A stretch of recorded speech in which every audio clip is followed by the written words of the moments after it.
Okay, right, I'm live. No capture going, so that's good. I can actually do things off screen here. Right. Oh, it's actually working. Alright, mute that. Now, live stream chat. I want to pop that out. And of course, Google's giving me a tutorial on how to use live stream because I've never done it on this YouTube channel before. For crying out loud. Why? Alright, I want to pop out the stream chat. Please, let me pop it out. Oh, right there, pop out chat. And we're gonna drag that to this side, and we're gonna take Discord. And I'm well aware that Discord is gonna have a shitty UI in this mode, but I don't really care. You know what would be nice? If Discord... Oh, I can hide the member list. Well, that's handy. As I was just gonna say, you know what would be nice if I could actually hide the Discord member list so that I have more room. Because the way I'm doing this is I have Cities XXL on one monitor, and then Discord and the stream chat on the other monitor so that I can look at them both. And I've never been able to do that because Discord's UI is kind of shitty for that. But holy shit, it's working. Alright. So I'm gonna update everyone on Phoenix that I'm live. If it'll load. There we go. Everyone, I am now live. Come check it out. Oh, out. Now what we're gonna do is we're actually, before people start coming up to the stream, I'm going to add a quick little, what do you call it? I'm gonna credit Anders Hansen because I know his music isn't playing right now, but what I'm gonna do is I'm gonna have it actually play because I don't want the PeaceNet soundtrack playing, but I do want to listen to some music, and because the music in this game isn't exactly that great in my opinion, so I'd rather listen to my own. So we're gonna do that. Music by Anders Anger Hansen. UX.no. Alright. No, I don't want HTTPS because if I recall correctly, his website breaks if you try to go to it securely, which is irritating. But yeah, that should update. Alright. And now we actually find my Anders Hansen music in Media Player or something. Alright. That's the choice of OBS window capture. I can use both my monitors to do whatever the hell I want. And you guys won't know. Because I'm good. I'm not gonna leak anything. Alright, archive. Music. Well, apparently there's AC/DC, but that's not what I want. I want Anders Hansen. I want PeaceNet soundtrack. And I want to avoid the Peter Katz track, but there we go. So page down, and then I believe that's the entire soundtrack from old PeaceNet. Play with Windows Media Player. That's probably way too loud for you guys. Yeah, we're gonna fix that. whole reason I'm doing this right now and not beforehand is because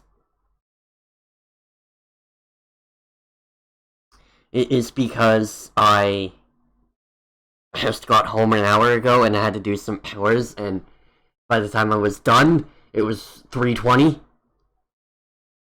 So I haven't had a lot of time to prepare for this, but that's fine. Alright.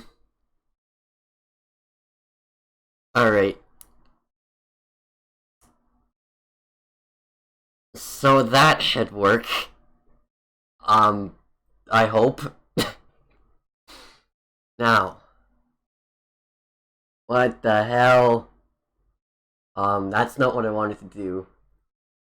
Alright, there we go. Now I'm actually ready to start this thing, but I'm going to do one last thing. I'm going to announce the stream on Bits and Bytes and as well as on Twitter.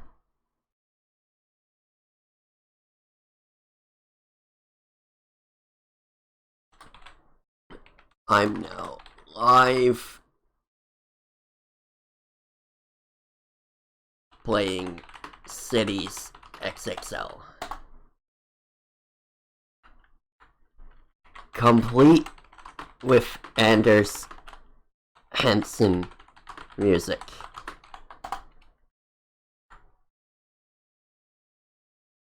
Alright, now I have 2 YouTube tabs open. That's not good. What we're gonna do is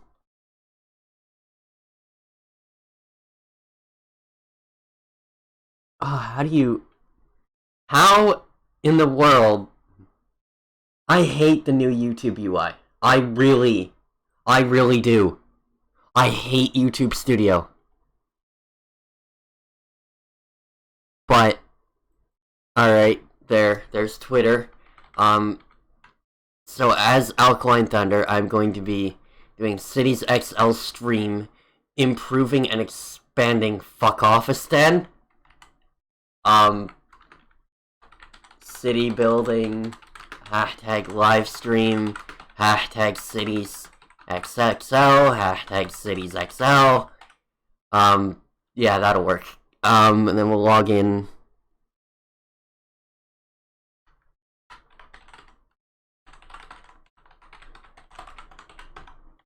As I'm hoping that's my password. LastPass is wonderful.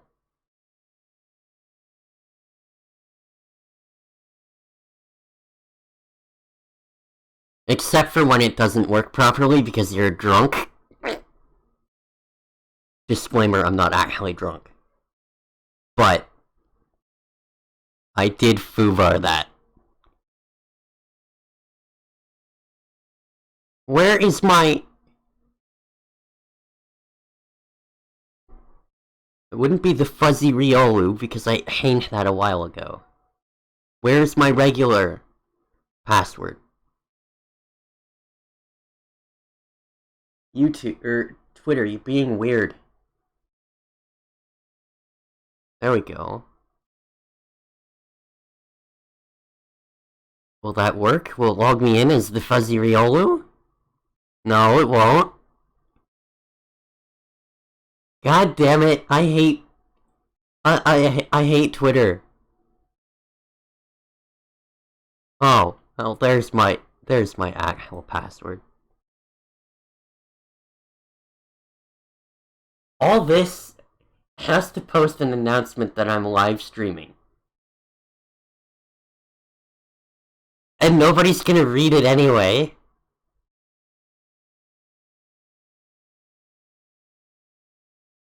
Alright, there we go. I'm logged in as Acidic Mushroom. Tweet. No, I don't want to follow YouTube. No, LastPass, I don't want to update my password. Just technology, leave me alone. Alright. With that all over with, I haven't even left the menu screen. Jesus Christ. What is this live stream? Well, as the title suggests, I'm playing Cities XXL. Now, if you guys don't know what Cities XXL is, basically, in 2009, a game called Cities XL was released. It was a massively multiplayer online game. It was notoriously bad for performance issues later in the game. Now, the development team that made it got bought out by Focus Home Interactive, and they took over. Bought out or something, I can't remember. But Focus took over, and they took away the MMO aspect of the game, and then they released Cities XL 2011. They didn't fix the performance issues. They didn't fix the performance issues, and it was basically the same game, but single player, and a few content additions. Then they released Cities XL 2012. Same game, no performance fixes, a little more content. Then they released Cities XL Platinum, a little more content, same game, no performance fixes. Then in 2015 they released Cities XXL. It fixes the performance issues by putting the game in a new engine, and then adds content to otherwise the same game, and paints the UI gray, and gives it more of a dark theme. So this game isn't really... It's got a bit of a negative reputation for being the same game for over a decade at this point, and only recently did they actually fix the performance issues in the game. And it's got a bad reputation because the performance fixes it's a paid patch, even for existing users, which was slightly annoying. Be that as it may, it's still a good game. The road mechanics in it, for building roads, it's amazing. The game is fairly complex as far as gameplay goes, but it's easy to get into. It's very, very relaxing, I guess. Especially for me. And I've been playing it since 2011. Now, I've always wanted to live stream or at least do a let's play of this game, but I've never been able to because of the performance issues. Well, just recently I picked up XXL and it fixes all of them, so I'm finally able to play this game live and record it and do all that stuff, which I've always wanted to do for years, because I love this game. So that's what we're gonna do. Now, I've been playing it for a few days, and I've built a single city. As the title of the stream suggests, it's called Fuckoffistan. I am not sure Anders Hansen's gonna love me saying that to his music, but I don't care. The name behind it I'm not going to explain because there's no explanation. It's just the first thing that came to mind. But let's load it up, and I'm going to show you guys around the city. So we're going to take a vacation to Fuckoffistan.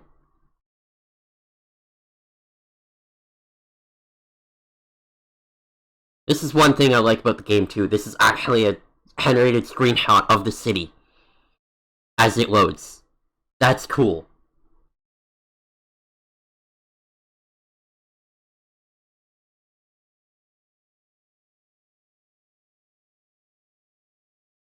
Alrighty.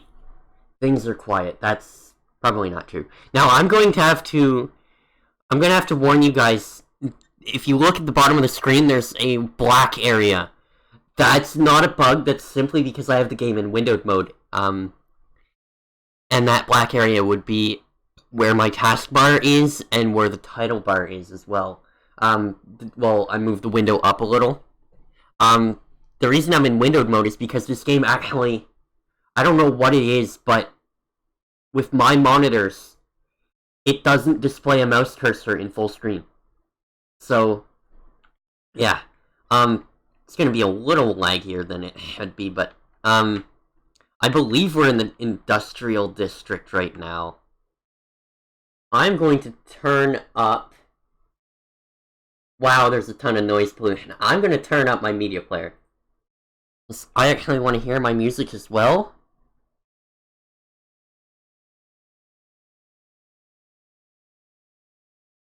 But what I'm gonna do for you guys, so I don't deafen yous,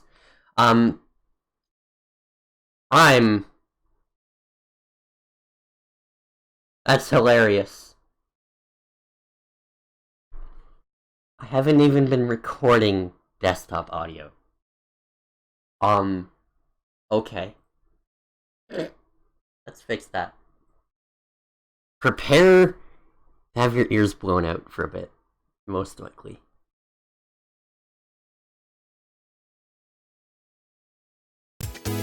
There we go. Hey, you very good. See you Yeah, good job, Mario. Tried to avoid using that song in PeaceNet videos. But, there we go, now we're recording audio! Wow! I'm an idiot! Okay.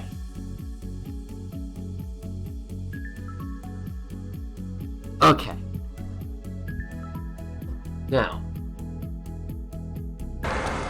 Citizens are bored, that's among many problems with this city. Another big problem is we go into unskilled workers here. First of all, there are no jobs. Second of all, the city has a huge problem with road traffic. That's one thing I like about this game, is traffic is kind of important. Which means it actually forces you to be smart with your roads.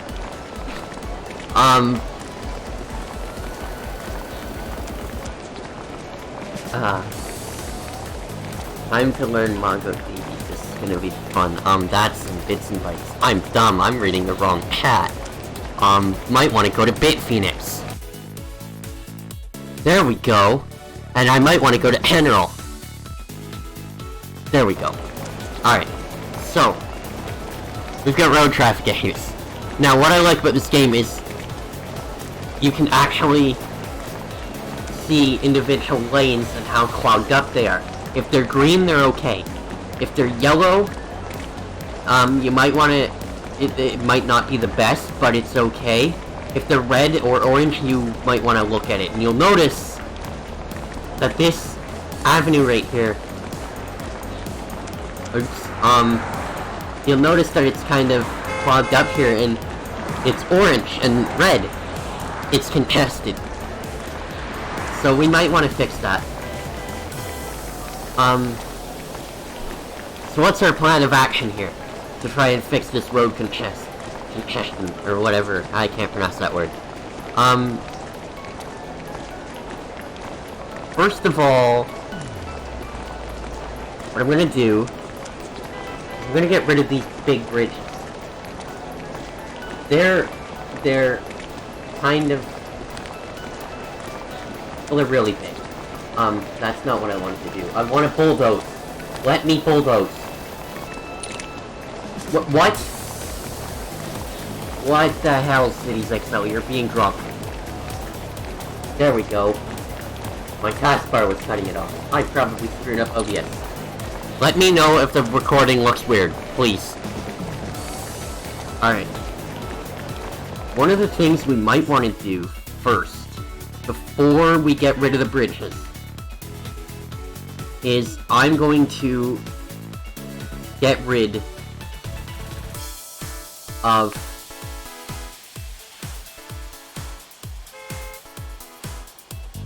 first of all, I'm going to get rid of this intersection right here. There. That'll probably screw some things up, but I'm also... Whoa. Oh shit, that wasn't what I wanted to do. Alright, we're gonna delete these two. Alright, we're gonna delete everything in this little column here. Basically what I'm gonna try to do is I'm gonna try to make sure that everything is a 2x4 column. This was a mistake that I made at 1 AM that I didn't do that. The reason I'm gonna do this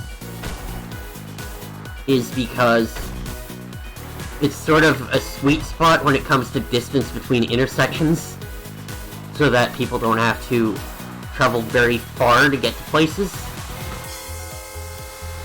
So if we can do that, then my hypothesis is that things should be okay. I'm also going to use large avenues. Because large avenues... Alright. They're the largest road in the game, other than expressways and highways, that...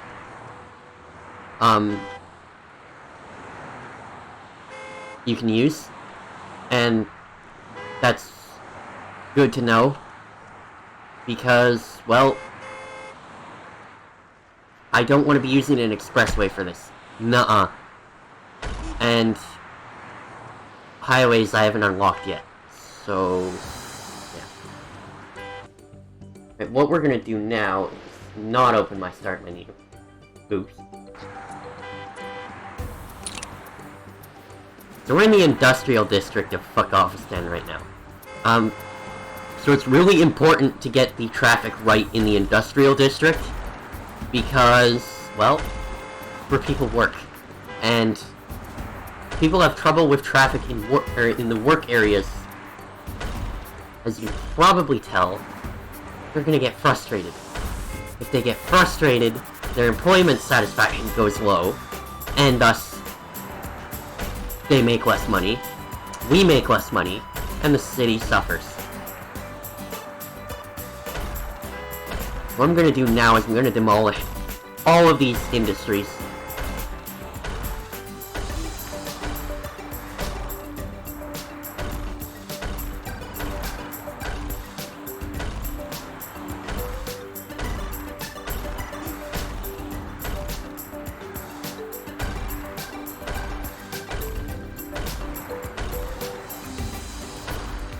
God, I love Vander's music. Alright, so this one is fine, it's 2x4. I'm gonna bust out these roads. Oh god, the game starts to lag when it starts recalculating all the traffic. Wow. Yeah, I probably should've... Yeah, they didn't fix a lot of the performance issues, but the big one is, if you notice, my population is at 354. And I'm losing money fast. Wow. In Platinum 2012 and 2011, you couldn't really get past 100k before the game basically gave up on you. So, they fixed that, but the game still does suffer from frame drops and an unstable frame rate, but you know what, it's okay for me. It's a city building game. You're not really going to get away from a lot of the frame drops. The only thing that's disappointing about it is that it's a paid patch. You have to pay money for these fixes. But, you know, it's a good game, so I can forgive it.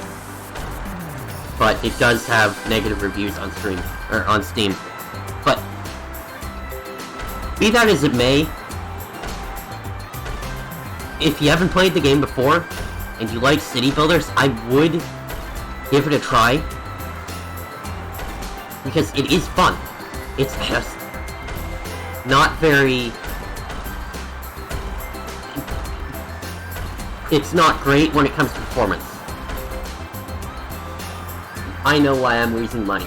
I've got no industry and no resources. So, that's wonderful. What did I just delete? That thing was massive! Okay then. Oh god, the frame drops. Wait. Okay. No wonder my traffic's so bad. There's more road spaghetti in this city than there is spaghetti in a bowl of spaghetti. Wow, I said that. I fucking said that.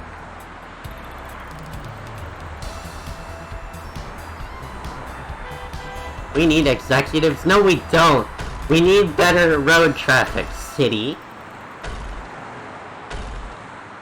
Executives can screw off for now.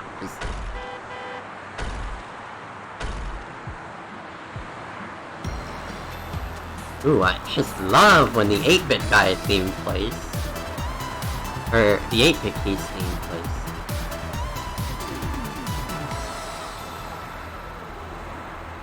Why did it play twice? I know there are 2 versions, but why twice? Why twice in a row, Windows?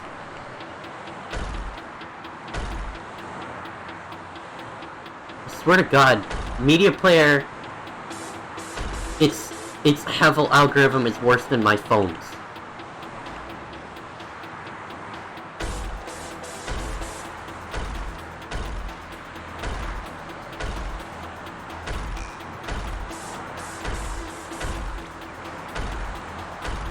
Alright, and what you'll notice is, as I start to demolish a lot of these businesses, my, at the top, if you haven't played this game before, it's basically your city's entire status. First of all, I'm losing like $63,000 each month. But that'll increase once I start removing things here. You'll notice that at the top left, that little icon at the top just went red next to the person with the 4 on it. That's my industry status. So it is complaining that something has gone horribly wrong with the industry in this city, and that's true. The fact of the matter is, businesses are being forced to close, because we're bulldozing them. And, yeah, so you kind of want to be very fast about these reconstructions, because they take a toll on your city. You go into negative cash flow and you start to lose residents because there's no jobs, and you lose companies because you're demolishing them. But that's the way the egg boils. Oh, I got one.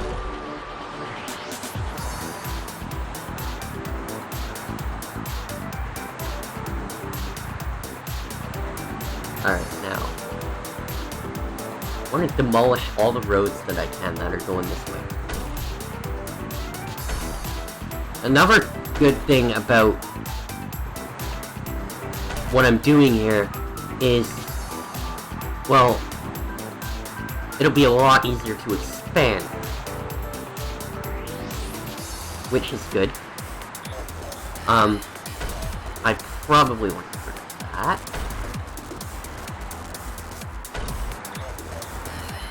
Oh god, the traffic recalculations in this game take a toll.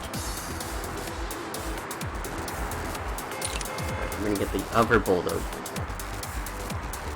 I want to remove these in bulk. And all these buildings have lost connection to the road. Because the road isn't there. Alright, try not to remove the road, Michael.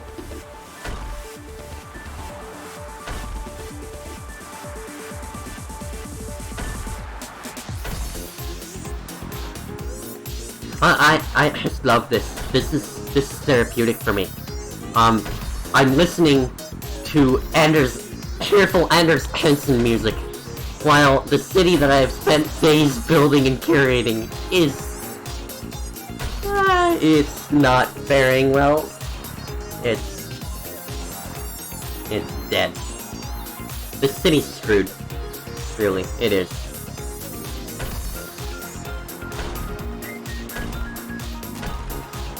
I mean, one of these days, all my residents, all my 350k residents, are just gonna fuck off from Fuckoffistan.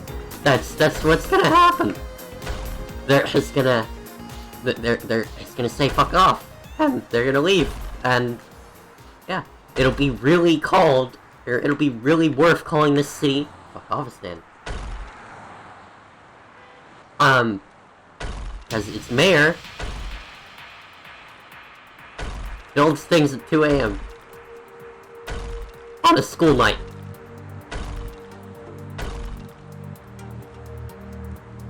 Neglecting to realize that that's probably not a good idea for judgment's sake.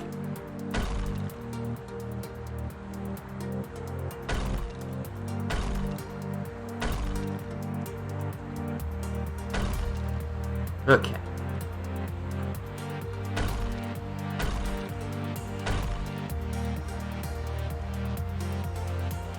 So apparently that guy has never been connected to a road? Okay then. Alright, now that we've... Holy shit, traffic. Wow. Now that we've done that, we're gonna take out our large avenue. We're gonna connect things up here to this one. Alright, that'll get people to take this road. I'm gonna take this one.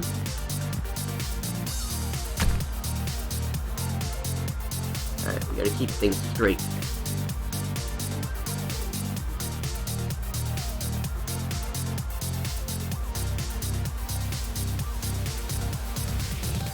And I know, grids aren't the greatest thing ever, but industrial districts aren't the greatest thing ever, so I'm not too bothered by there being a massive grid. Why can't I connect the road? What the hell? What do you mean, not enough room for the road?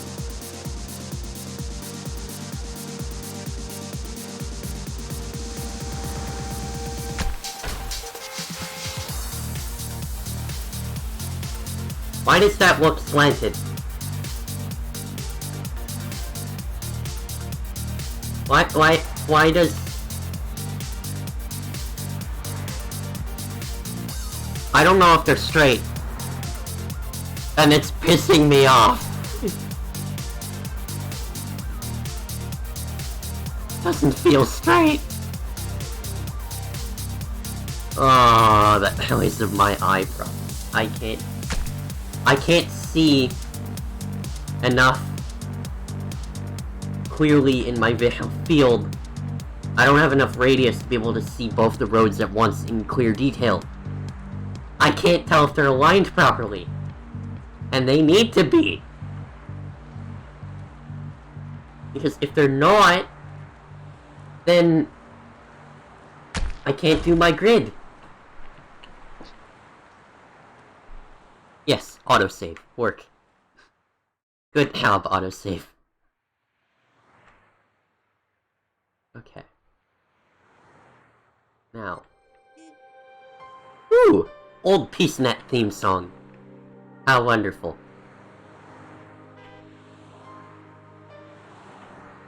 Now, we want to remove that road.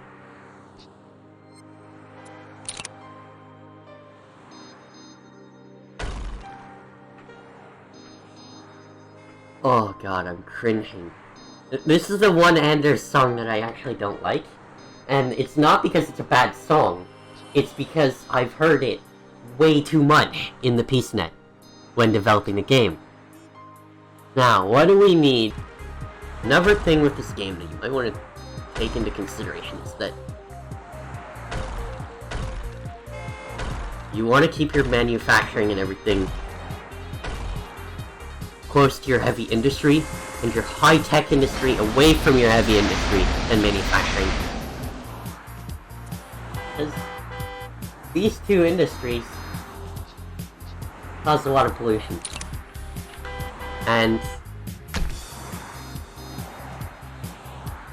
well, high-tech and offices don't like pollution. Neither do citizens. So, I like to design my cities this way, where... Why am I going past that intersection? I like to design my cities in a way where the industrial, or the heavy industry are all in one area. That's what I'm doing now.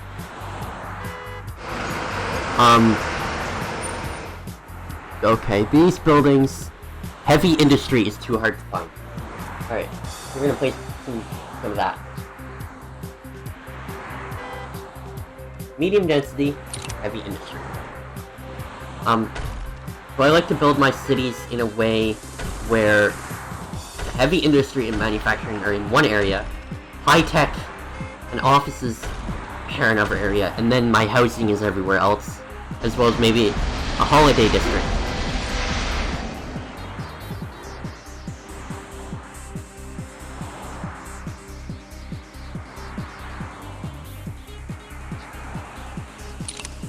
Boots.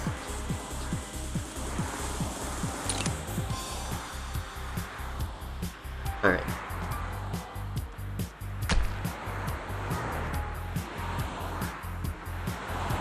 And you'll notice that I do have the city set up in a way where my offices are all in one area and everything like that, so... That's how I do it. Probably not the only way you could do it, but it's my way. So it's... For me, it's the way.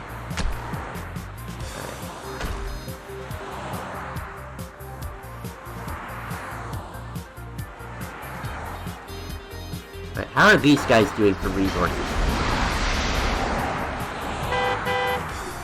Oh, you're fine.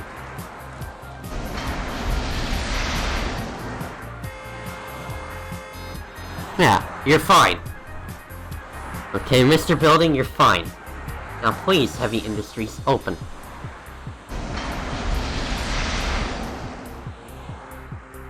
Alright, where are you guys having trouble?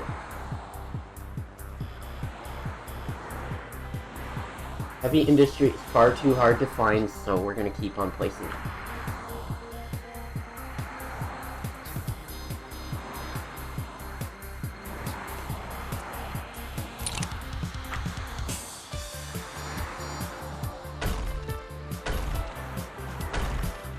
You know what this song reminds me of? It reminds me of the Bejeweled Twist soundtrack. Ryland Arbor would get a kick out of that. But yeah, it reminds me of that soundtrack. It's the same kind of music, really.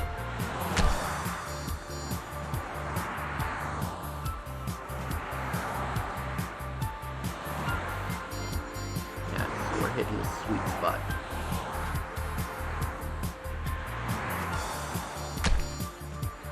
What do you say, guys? Should I hop in the Discord voice chat on BitPhoenix? I don't know how many people are watching this, but... you know what? I'm gonna hop in. I'm gonna hop in the voice chat, and you guys can join the stream with me. Where is it? I don't know. Not music. I don't want that. I want the live stream one, and that's get status down there. I can zoom in. That's right, I can zoom in, guys. I can use my magnifier and you won't know. Alrighty. Yeah, live streaming. Stream VC. Okay, I'm in the stream chat.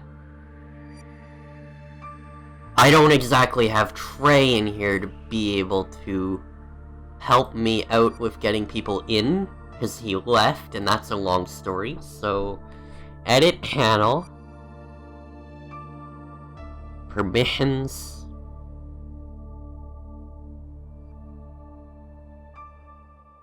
Actually, no, it's set up perfectly fine so that veterans can come in. So yeah. Oh god, I just discovered some software core right there. Wow.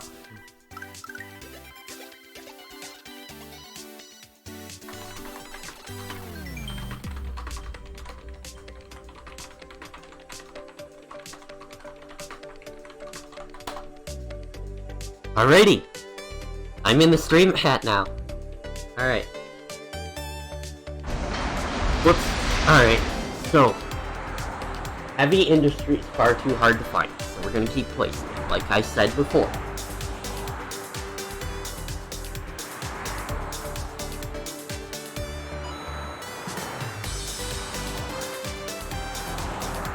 We're gonna go ham on placing the heavy industry. I'm gonna try a new technique. I'm gonna alternate between heavy industry and manufacturing.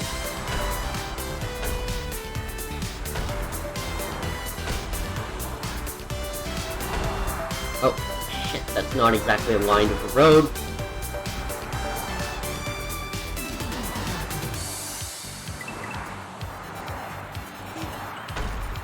Alright.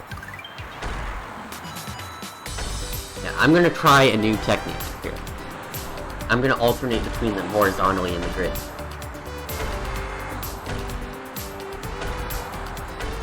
Oops.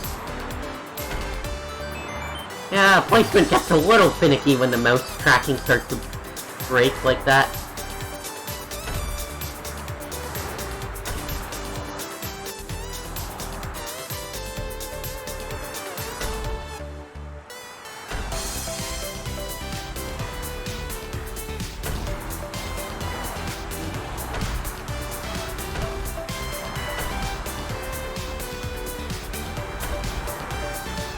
Hopefully I'll begin to make back a lot of my money when I'm done this.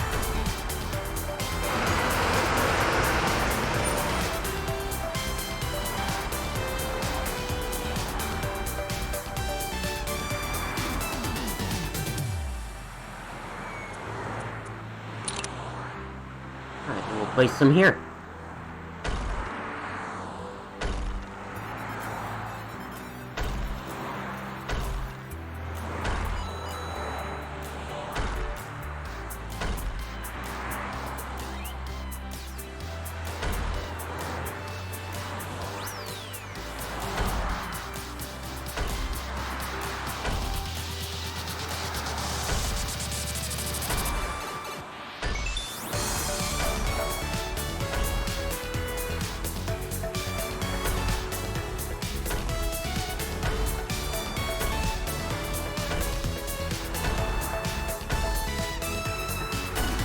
Alrighty. You know, it's a lot easier for me to focus on doing something like this while also talking than it is for me to do a dev stream. And I kinda want to address the whole situation with the PeaceNet right now. There's nothing really wrong with development of the game. Development is going perfectly. It is being rewritten in monogame. I'm slowly updating the game's website to reflect that, but, the PeaceNet... The problem with it, and why I don't do videos on it, or stream about it, or really say much about it much right now, is... There's more of a problem with me than the actual game. I love programming the PeaceNet. It's sort of my thing. Without PeaceNet, I really wouldn't have anything to do. And I said the same thing about ShiftOS back in 2015, 16, and 17. So I'm not gonna knock PeaceNet. You guys are an awesome community, and I don't know what I do without yes. And I don't know what I do without the game either. However, with that said, I haven't been doing very well lately. Mentally.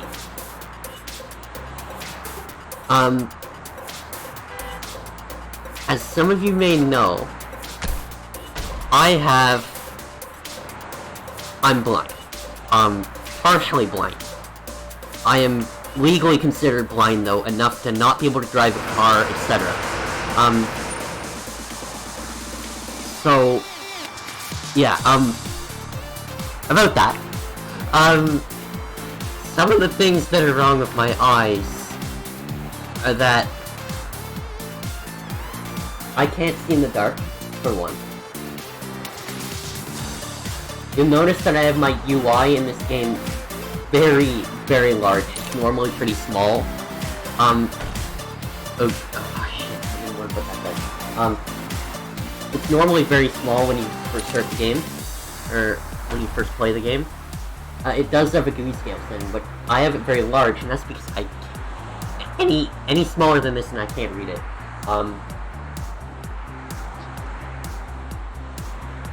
And I can't do pen and paper either. Like, it's very difficult, like, excruciating for me. And I try to go into more detail about my eyes, but really, I don't really like to talk about them often. Oh god, what did I do? I don't know what happened. Oh, I missed a line. Alright. But the big issue with my eyes and programming is I can't do it for long periods of time. I used to be able to, but I can't. I have a blue light filtering monitor, and it helps a lot, but by the time I get to the point where I need it, I've already strained my eyes to the point where I don't want to program. And that's a big issue. So it's been pretty difficult to program for long periods of time, and another issue with that is school. School is the worst thing ever. Because I just don't have... I can't come home from school, program,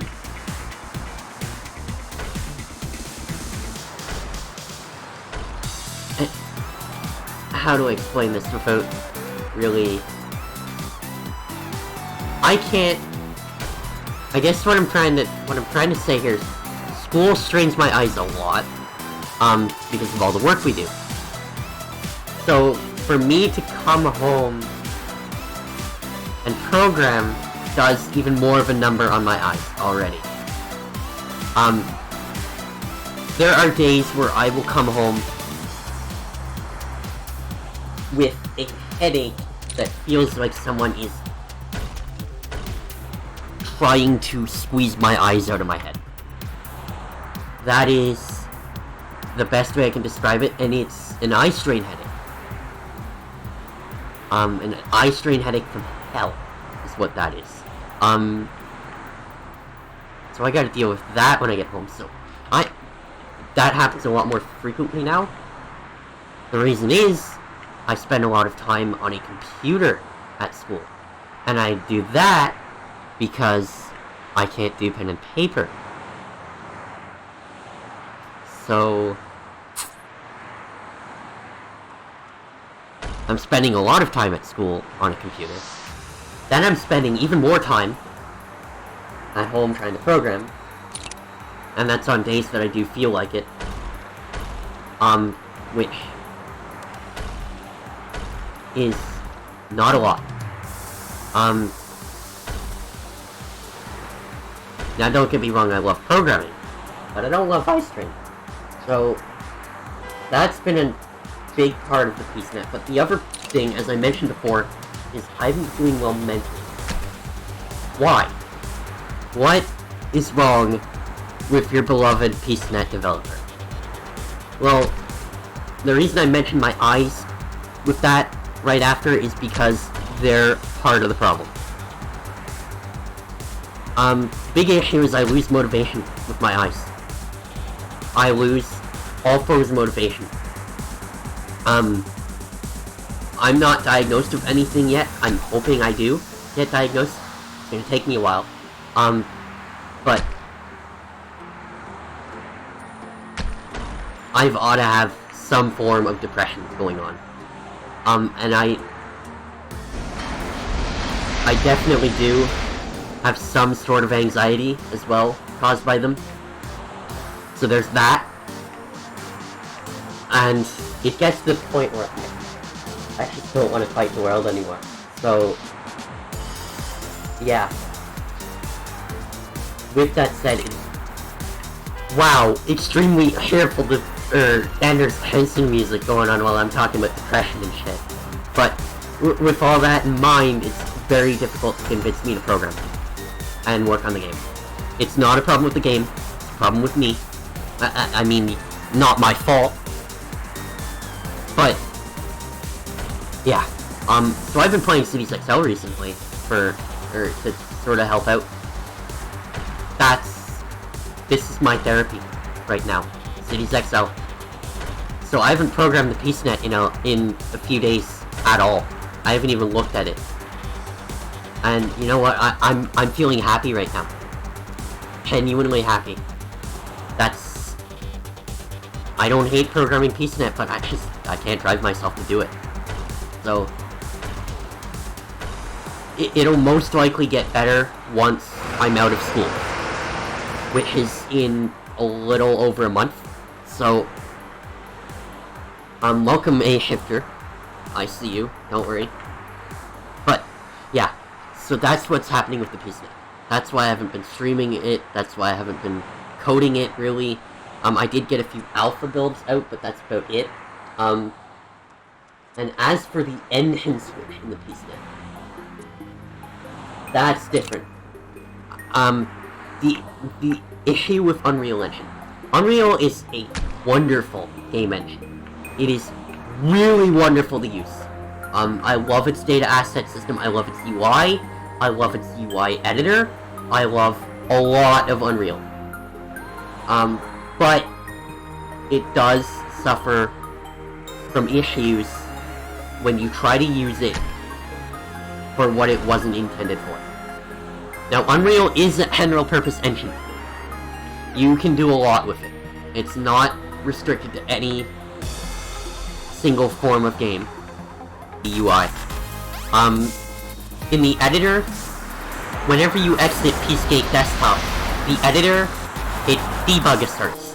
Debug asserting is basically it crashes without crashing. It crashes to tell you that you did. I don't control it in any way. All I do is say, hey, I want some UI here. And then what happens is that UI goes away, and when you exit the game, the UI goes away, which is good. Then it tries to garbage collect the UI. And Unreal does not like to garbage collect a user interface more than once. It's kind of hard to explain why, but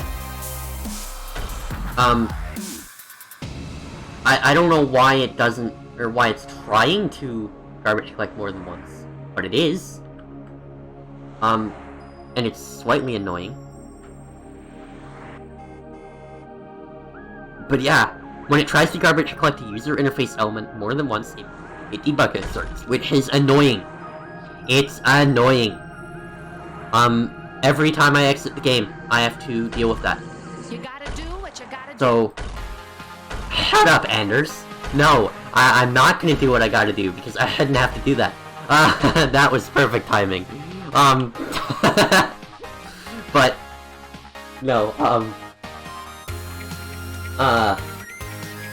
there's that, and then there is the save system in Unreal. The save system is not bad. It's actually very wonderful. It's elegant, but it's slow. For small save games, it's perfect. If you're saving just a few integers and booleans and things like that, it's wonderful. If you're trying to save, if you're trying to save something like the PeaceNet, it's not great. It'll work, but it's not great.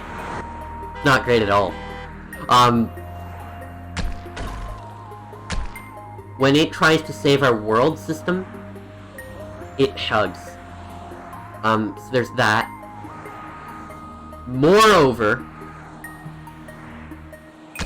our save system, or our save game, is something that you would expect to store in something like a MongoDB, an object database. That's what we were sort of using it as, an object database. The problem with that is the API isn't meant to be used like that. So there's no such thing in Unreal as a find one, if you know what that means. Basically, it's a function that says, find the first object in the array where this is true. That's extremely handy. But it does not support that. However, Monogame, it doesn't have a built-in save system. It might, I don't know. But we're porting the game to Monogame again. Simply because of the flexibility and the stability. Now, you may be wondering, Michael, you had the game in Monogame before. Why did you go to Unreal? Why? If Monogame is more stable, why did you go to Unreal? And that's a very valid wonder. Why did I go to Unreal? Well, I went back on that decision. And the reason is... The reason I went to Unreal in the first place is because of the UI editor. I wanted a visual UI editor. Or visual UI editor. I can't speak. I wanted a visual user interface editor. And Unreal gave me that. I don't know why it's not aligning with the grid here. Why isn't it?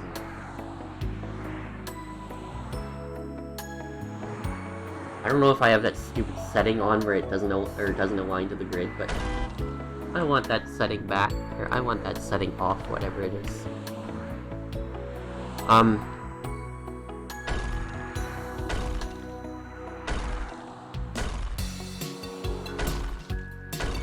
But yeah, what I was saying was, I wanted the visual UI designer, because I got sick of programming my UI. Because in Monogame, at least in Peace Engine, there was no visual UI designer. There was no markup language or anything. I would show an example of how you did UI in Peace Engine, but that would involve alt-tabbing out of cities, and I don't want to do that. But, yeah, so you had to program UI, which was a big no-no for me.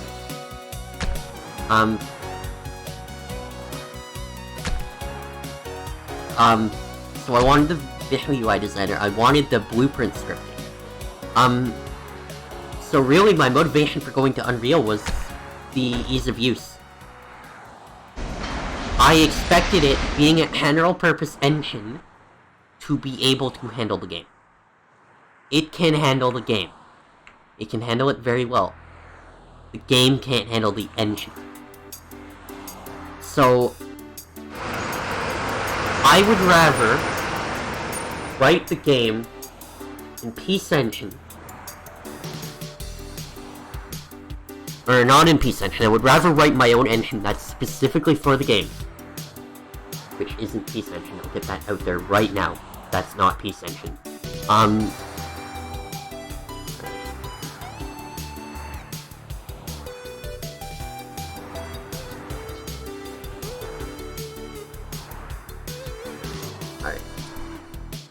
So I'd rather write a specialized game engine for it, which I can do in Monogame. Now, I also know SDL2. I could have went for that. The reason I didn't was because I love C++, but I don't like writing a lot of the algorithms and stuff like that come in the .NET framework. So, I don't like writing sorting algorithms, I don't like writing things like LINQ. I don't want to write my own save system. I want to use an object database, which is what I'm doing in the new PSNet. I'm using LightDB like I did before.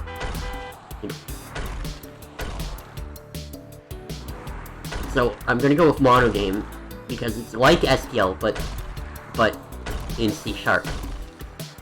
Now you may be wondering, why not use an SDL binding library? Because those exist. The problem is I don't like p-invoking at all. I don't like direct p-invoking, and I don't like binding libraries. Because the whole point of .NET Framework is same as Java. Compile once, run anywhere. Things like Mono, .NET Core, they make that possible.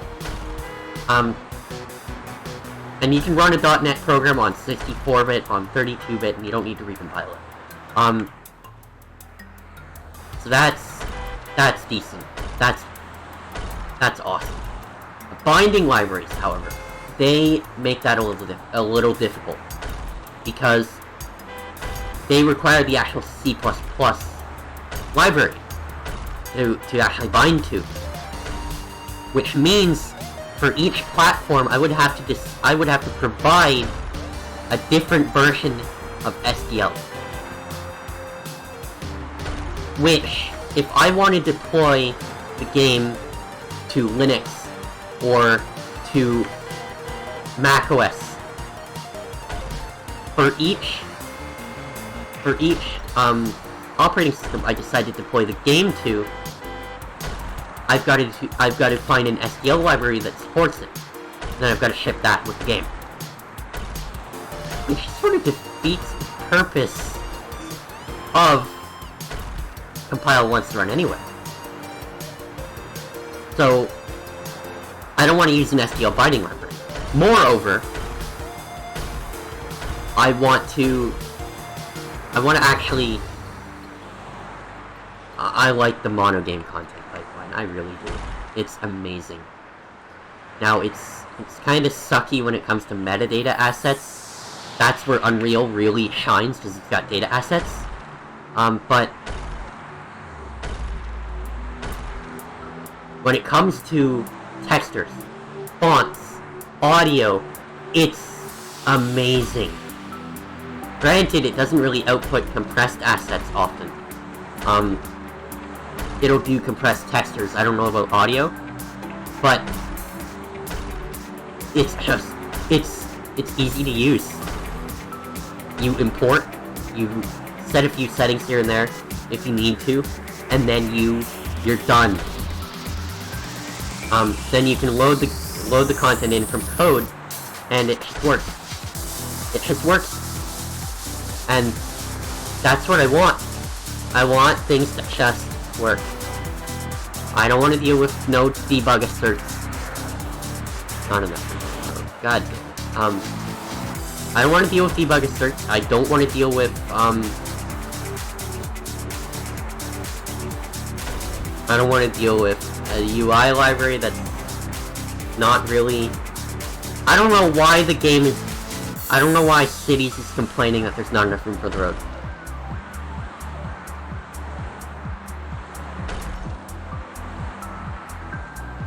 I don't know what's going on with that, but...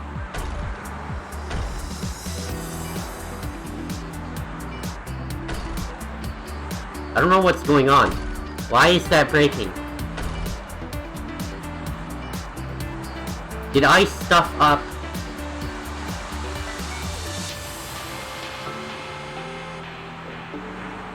Try this again.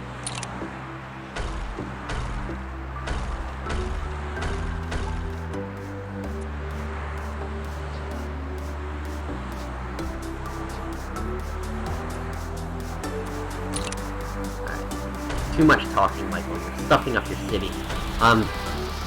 Okay. I did stuff up the road! Come on! Ah! Whatever. Alright, fine. I guess that's fine. Wow. I'm an idiot. test, wow.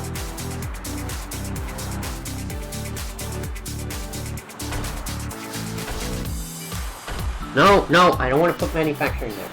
Remember the pattern, Michael.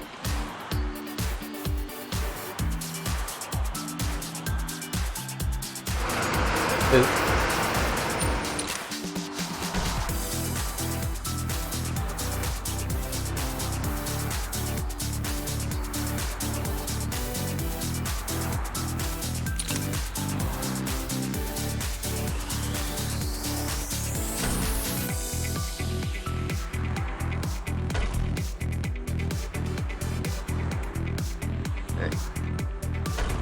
Ah!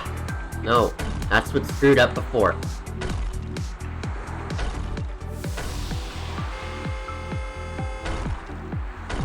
Alright.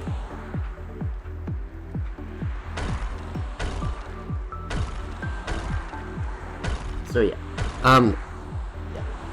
I forgot what I was saying about PeaceNet and everything, but really what I just wanted to address was some of both my issues and both some of the issues that we're trying to solve in the game right now. It's gonna take me a little bit to... I'm gonna be taking a few months off of the game for a bit, developing it, just to really... there's another issue that's kind of keeping me from developing the game. It's nothing to do with my well-being or the game itself. This one is to do with something... I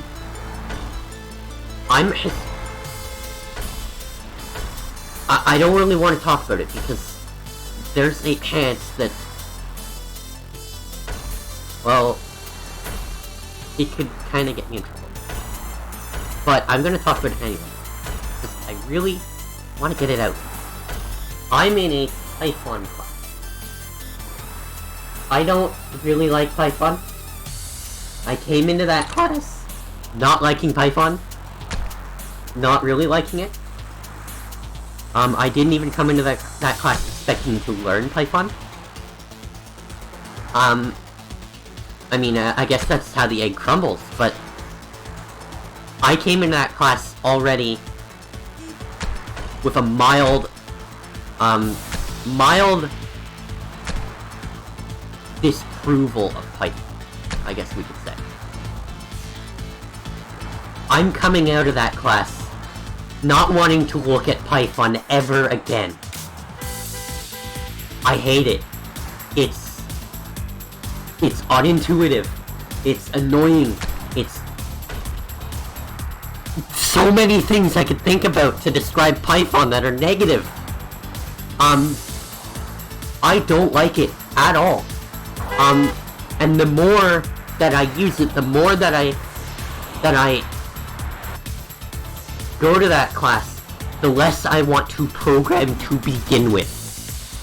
Now, it's very, very, very, very difficult to get me to not want to program. I don't mean just in a specific language. I mean not want to program, period. But that Python class is making me. It's succeeding in that. I've been programming since I was 11 years old. Granted, I've never been as good as it back then as I am now. You learn along the way. But I've been programming for years. I've loved every step of it. I've loved every program I've ever written. ShiftOS. I've loved PeaceNet. Peace Engine. I loved writing Project Unite. I loved writing all these things that failed, but I had fun programming them. It was fun. I learned a lot. I had fun.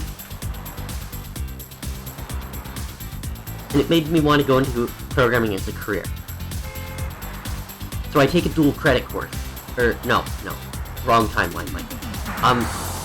So I find ShiftOS fun. Just building is...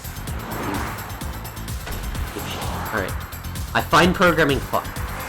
So I want to take a course in it. Not the dual credit. I take a C# one. Last year. That course went well. It went amazing. Amazing teacher. Amazing course. I got an A+ in it. 98%. At least I think that's what I got, if I remember correctly. It was either 98 or 95. So I take a dual credit. C++. That was amazing. Definitely a do again. So I did it again. And we learned SDL. Amazing. In both courses, I got a 99.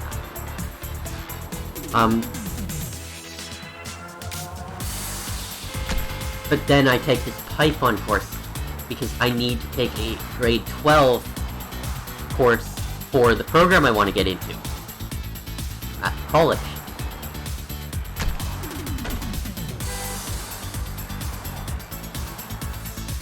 That course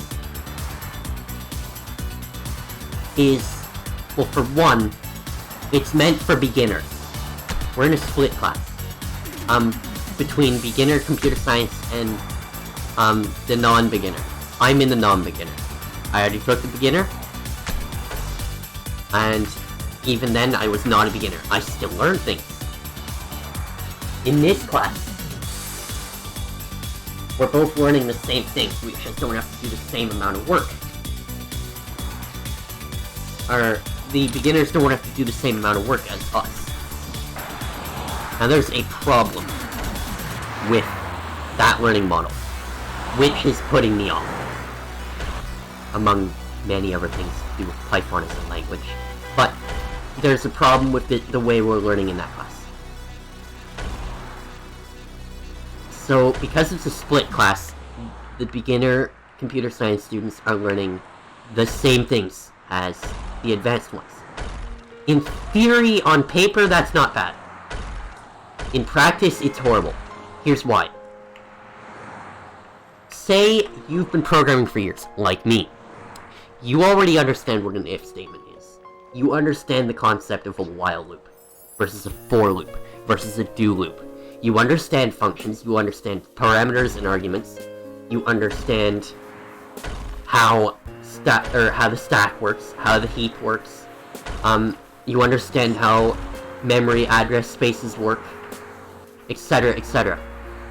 You understand how scopes work, how garbage collection works. You're fairly knowledgeable.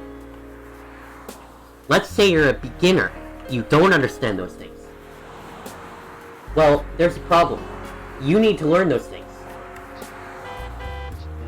The advanced people in your class know those things. So the teacher, naturally, is going to focus on what you don't know. Because you need to be caught up to speed with what the advanced people know. Except the advanced people, like me, end up not learning anything other than the language. Now, the problem with that is I would have no problem learning Python on my own. I don't need to take a course for it. I know JavaScript. I know PHP very little, but I do know it. What the hell happened here? I'm gonna need to demolish that bridge. I know C++, C#. I knew C# before I took the C# course. It is no problem for me to pick up the syntax of a language and its libraries. So what was the point of me taking this course other than I needed to take it for my program? So I'm learning nothing. It's a beginner course, and I'm an advanced student. That's my problem.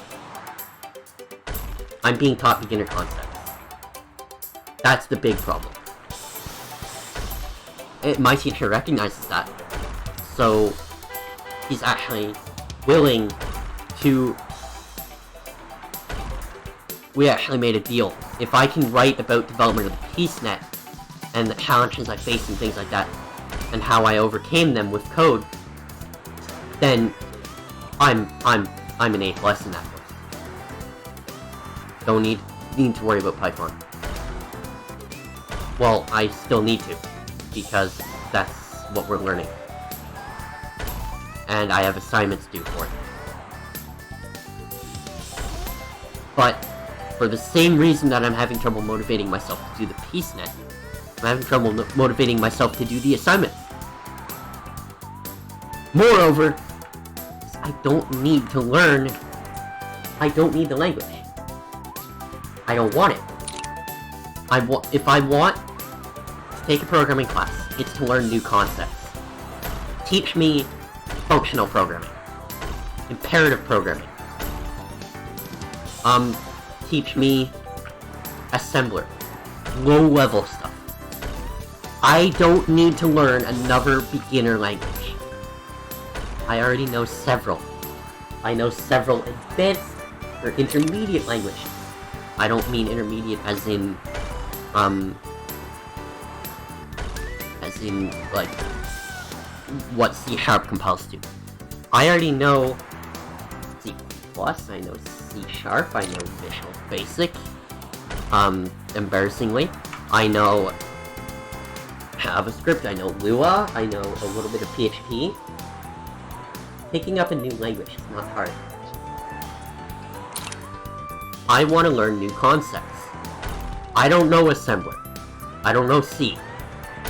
I don't really know pointer or arithmetic in C++ or C.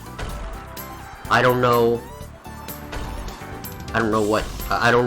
any imperative languages. I don't know any esoteric languages. Well, I know they exist, I just don't know how to write them. I don't know machine code. I don't know. I mean, I don't need to know the machine code because assembler. But I don't know assembler. I don't know.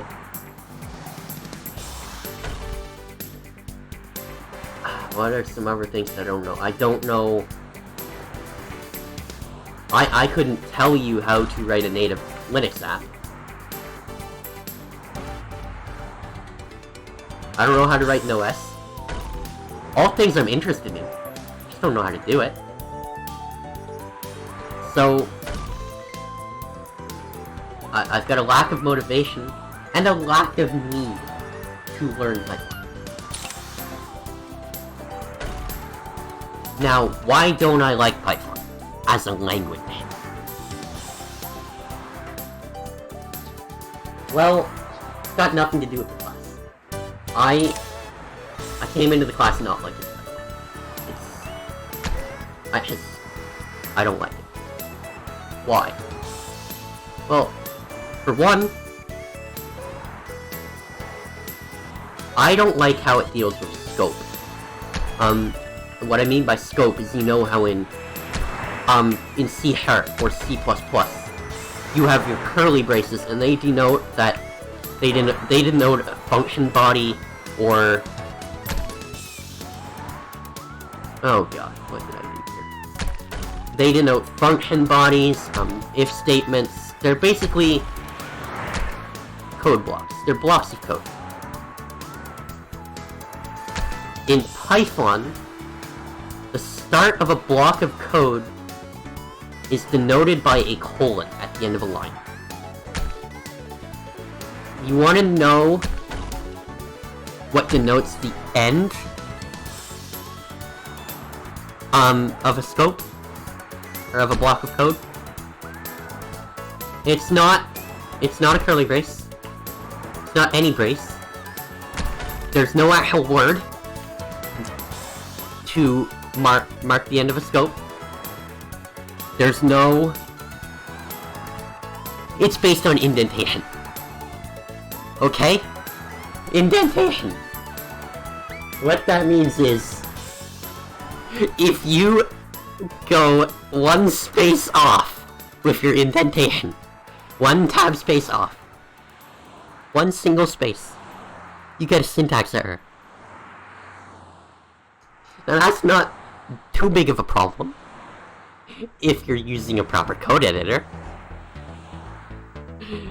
But what if you're not? What if your computer doesn't have a code editor on it? as is the case with my school laptop. You have any idea how annoying that is? When in C++, I can just denote the start of a curly brace and the end of another curly brace. And so long as the curly brace is mat, and there's a matching closing brace for a matching opening brace, I'm fine. Okay? I'm fine.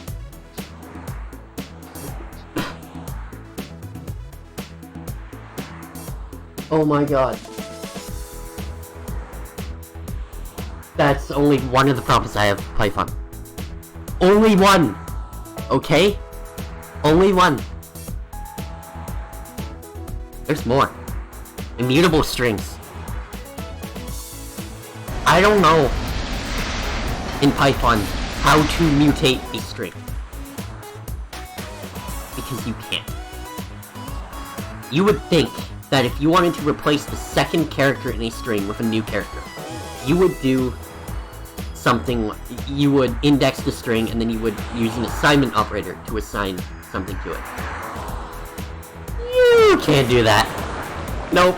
Nope, nope, nope, nope. It's not gonna let you. You can do it with a list, but you can't do it with a string.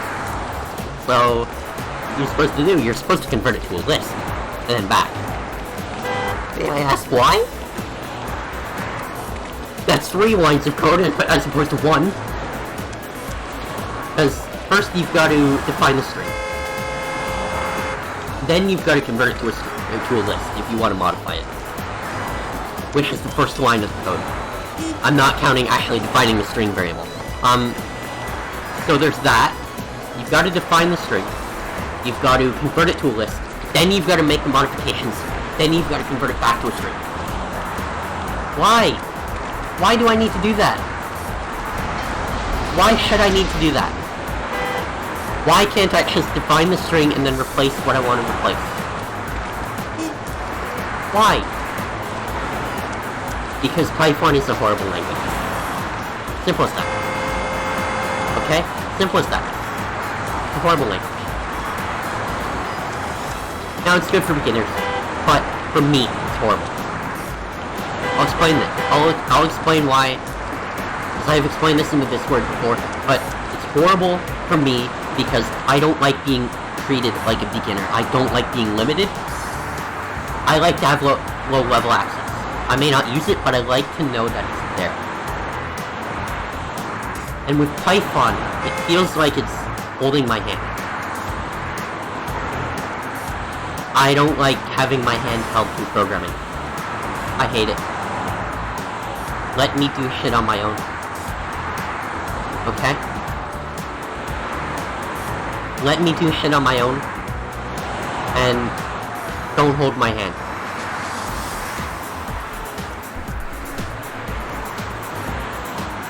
And that's why I don't like Python.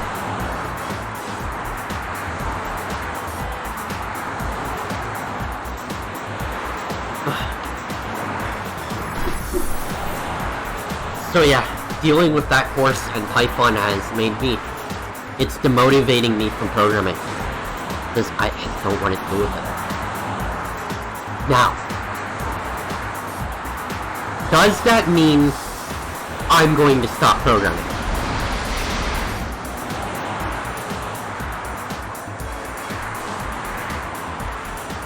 I'm only going to stop programming if my eyesight completely takes a dip for the worst. It won't. Not for a long time. So no. I'm not going to stop programming. I will program till the cows come home, but I'm going to be taking a break. A good, long break. Anyway, let's keep on doing this. We've done the one side. Now, one thing I want to do is I want to flatten out that terrain. And get rid of that.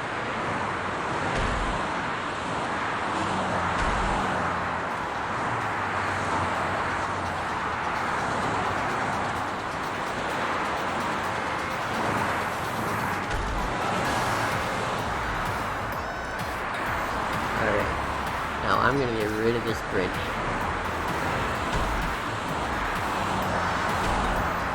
on this road. And this decoration.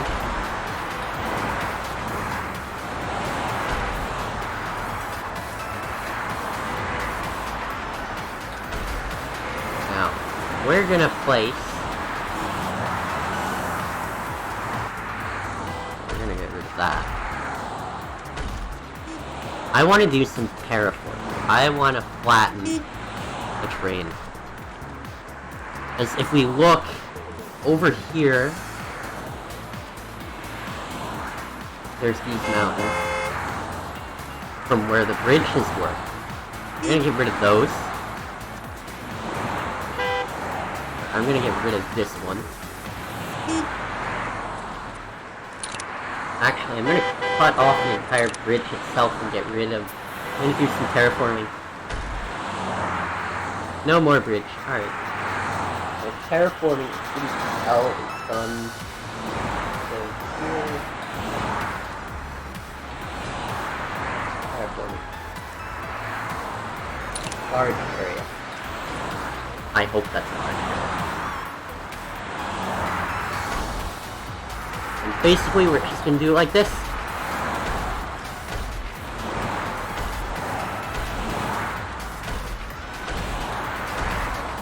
And you can see some of the trees over there from the other island, I guess.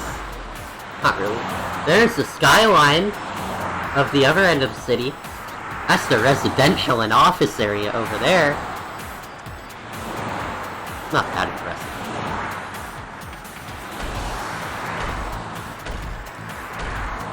Carve out this area. A big important part for me for terraforming is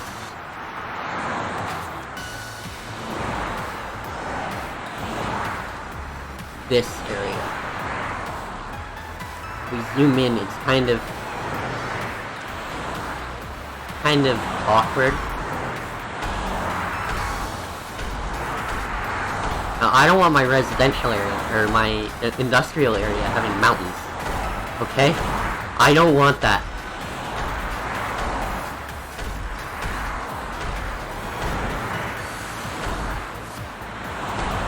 Because I want to be able to expand it.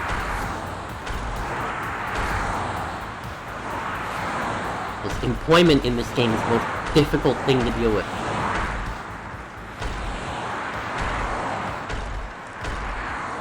And of course, I don't really...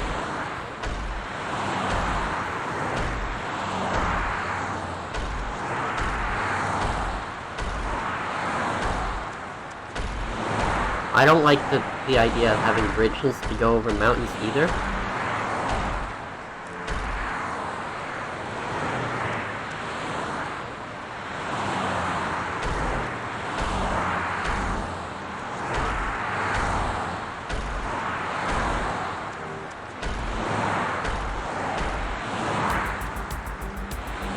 Alright, I'm just expecting...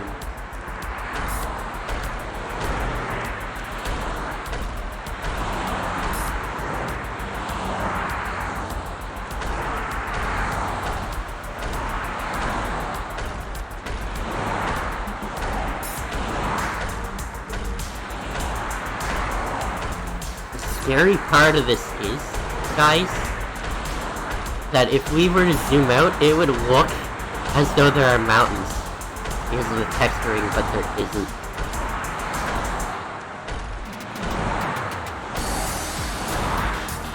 So it's a good idea to do all of this in first person, like this.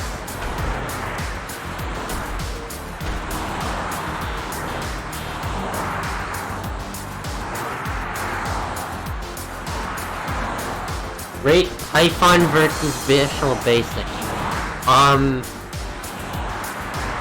You really sure you want me to do that? Alright, you really sure you want me to? Because I will, and you won't. If you like Python, you're not gonna like the answer. Okay? If you hate VB, you're not gonna like the answer.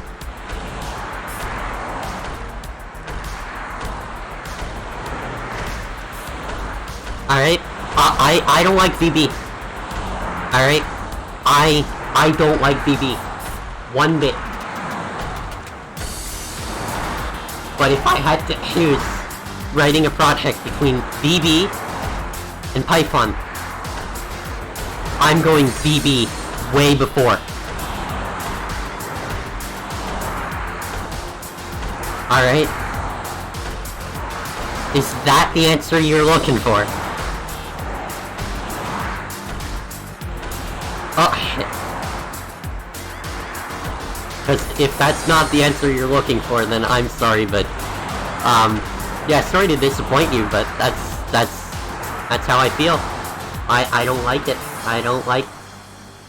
I prefer VB.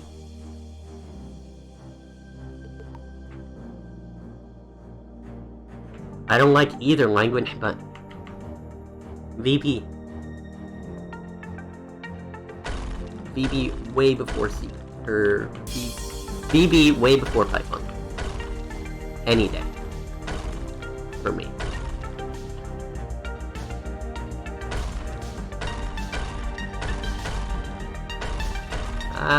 All these mountains. They're in my way. And I'm demolishing 99% of my city. Or my industrial area in the process.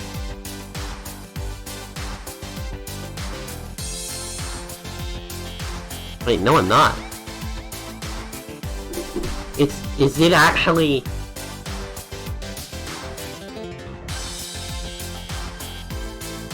Oh god, no it's not.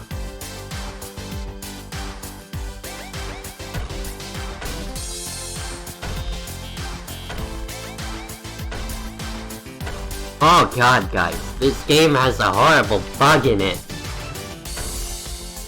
Look at that. Look at it. You would think that the engine, or that the terraforming engine would retexture the terrain to not look mountainous.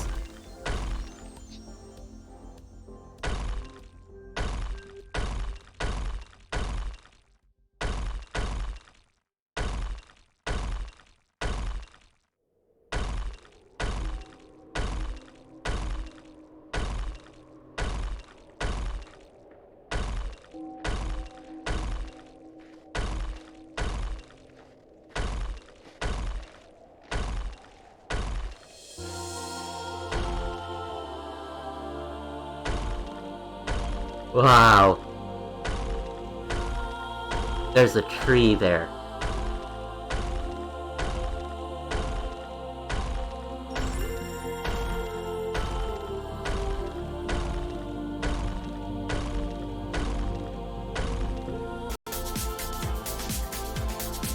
That's good to know. Am I? Oh.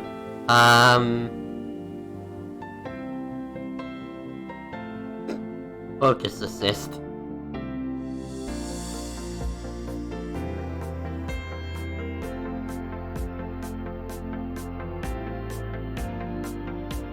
Yeah, it should be back. That happens from time to time.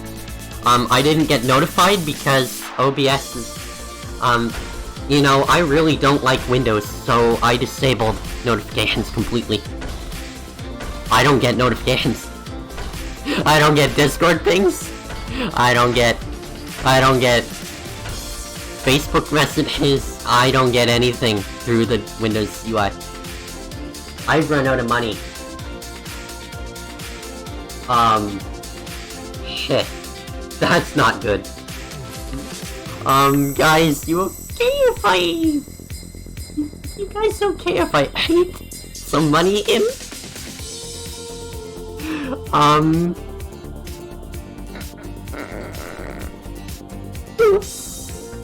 I forgot, terraforming costs a lot of money. So, yeah, You guys okay if I hate? Please? Like, it's only temporary, fuck it, it's my save file, this isn't... Add cache. there. I'm done terraforming. Until I have a positive positive cash flow, I'm done terraforming.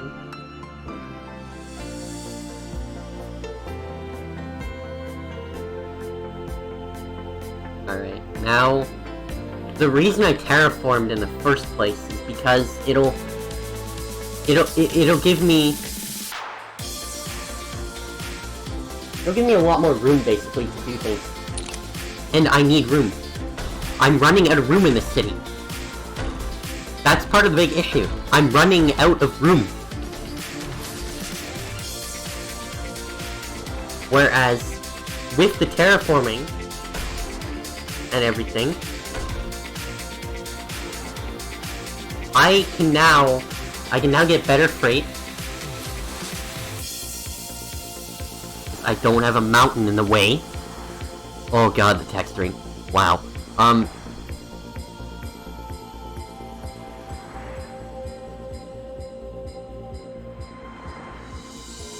Whatever I hate in has to be a multiple of 69. Well, I don't really control that.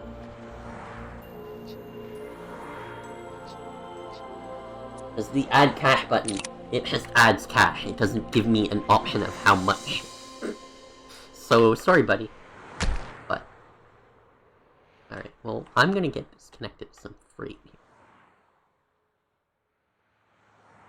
Which I can't do.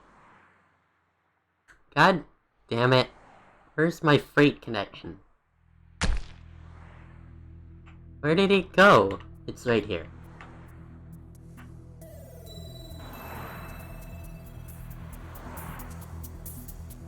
This road probably goes nowhere. I'm certain it most likely goes nowhere. No, it doesn't. It actually goes here. Well, now it goes nowhere.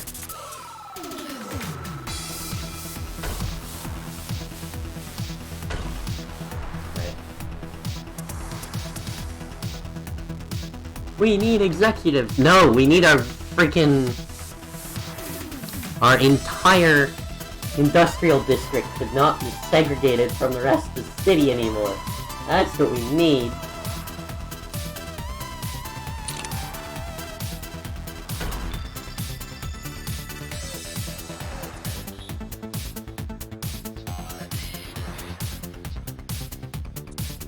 Oh, I love Speak and Spell.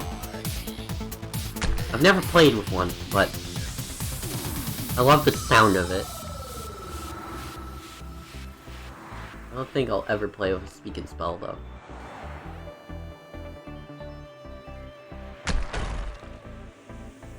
Ah, come on! You gotta give me the freight, buddy!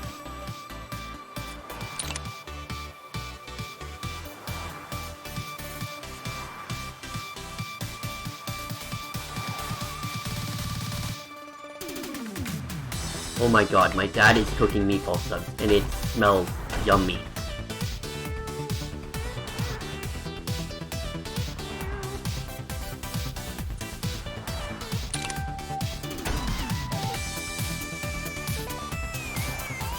Alright, let's try this again.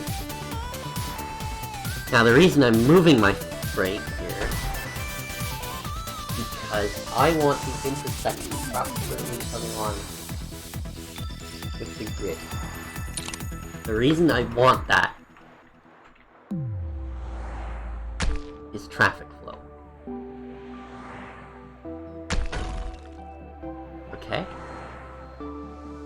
I now have freight. And because of the terraforming we did. First of all, I gotta get these reconnected.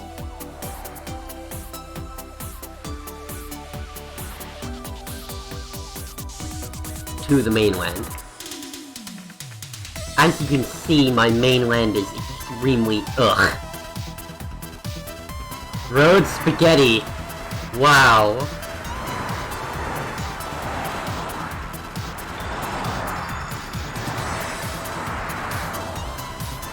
Terraform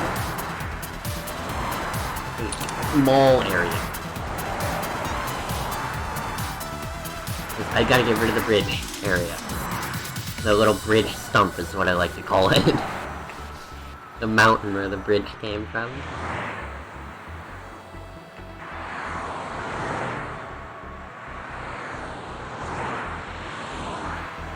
But I also don't want to...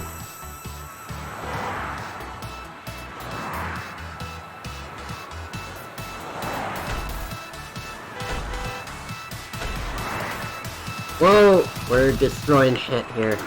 Be careful.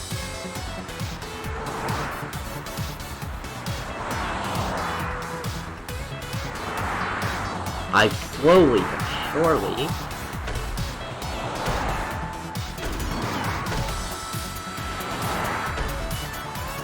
I want to be careful not to destroy the road. Because terraforming... No! Don't destroy the house. Don't destroy the apartment complex.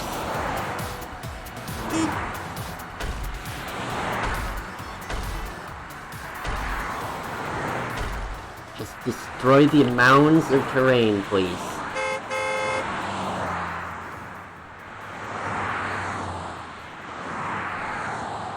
I mean, realistically, I'm gonna end up creating another massive mound of terrain anyway when I build the bridge.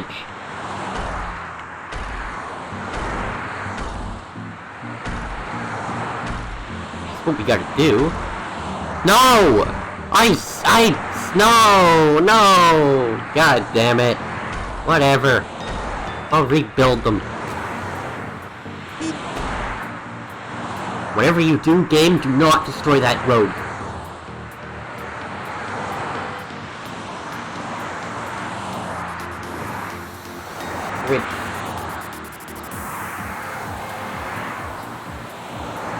Not a highway. I already know how to build a bridge.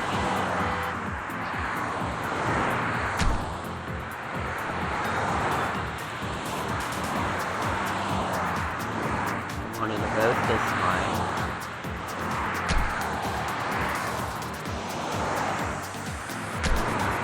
Ah! Alright, there we go. That works.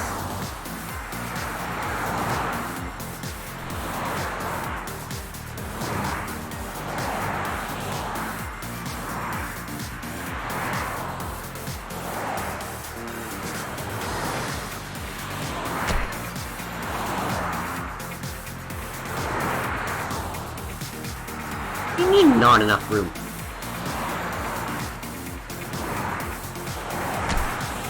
What? Okay, there we go. What the?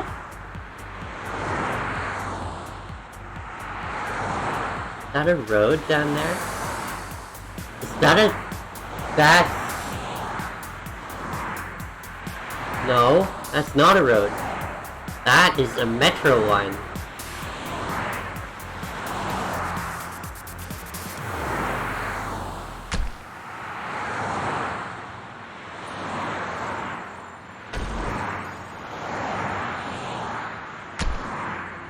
I'm not sure why Cities XXL was showing me a metro line.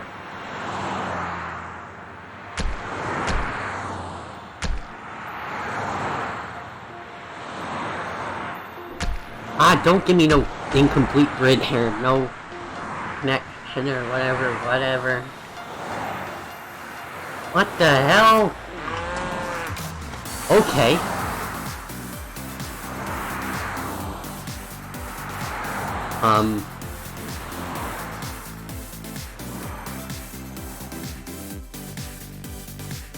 Okay.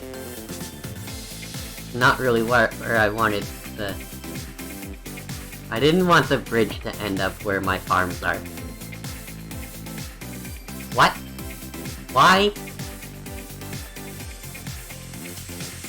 I didn't want to do that.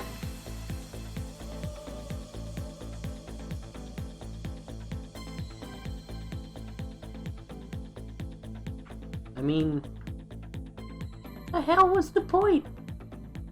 Alright, fuck it. I was gonna redo the farms anyway, so what I'm gonna do is I'm just gonna nuke them. Alright, I'm gonna nuke them. Large bulldozer. Right, where are my farms? This is gonna stuff up my city, but because you need food, but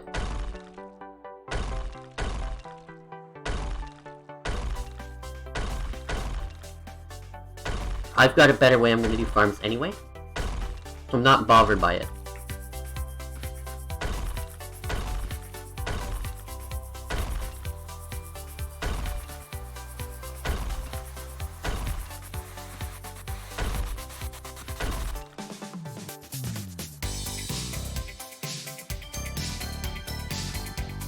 God damn, Cities, Ender's Hansen seems to fit perfectly with this game.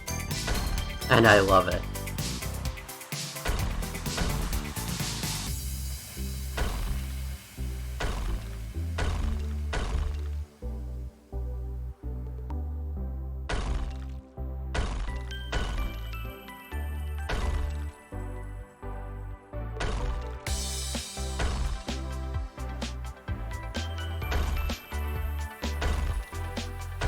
And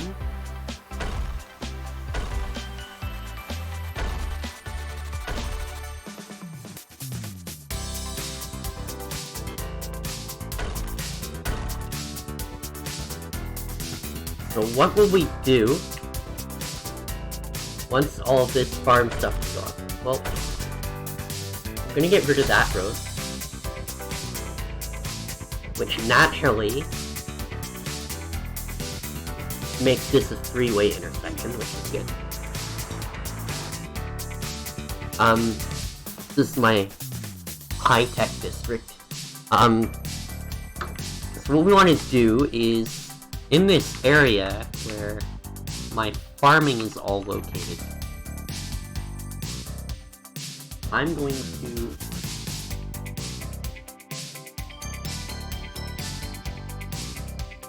I want to see how big the area is. Okay. So I want to make the most optimal use of this farming area. So I'm gonna make a big ass road. Alright. And we're gonna get freight, I believe, right here.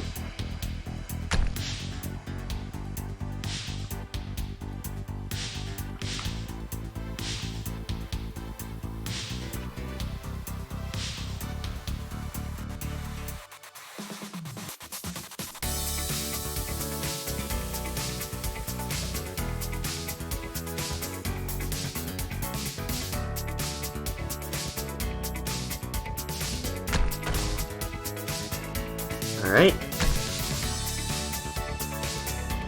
Now, I can't exactly go under that bridge, but,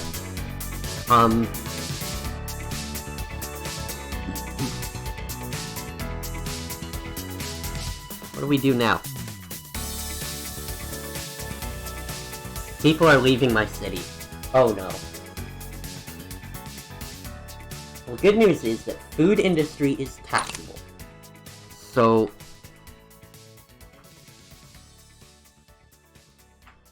best way to do this would be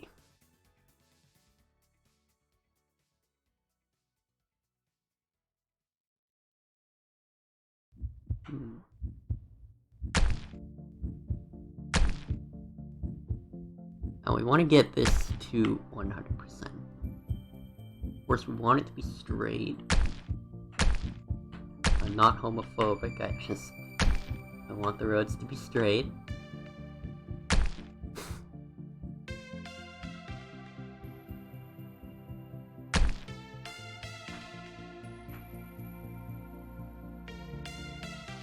And I want the size to be around 100%.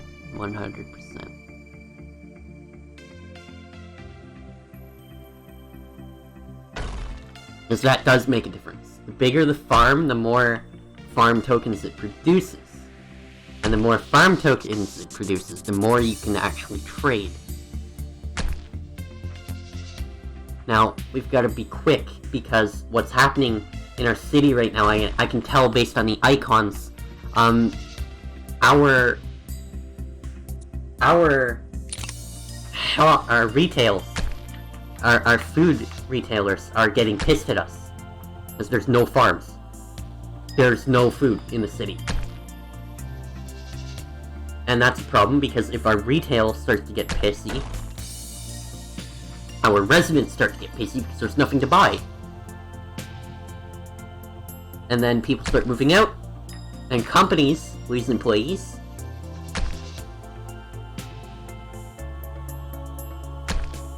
And then we lose business. And then we basically have nothing we can tax. So we lose money.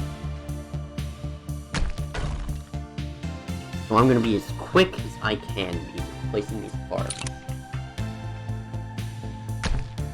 We need a lot of food industry for this city.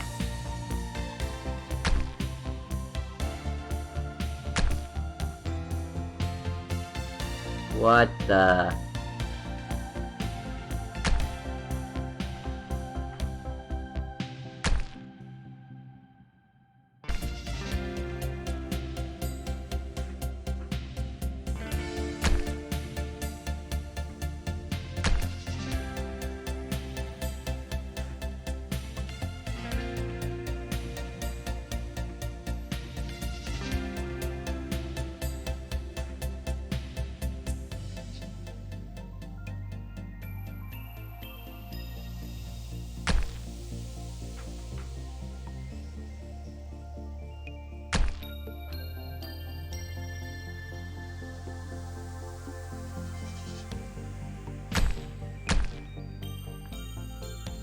Oh my god, I'm dumb.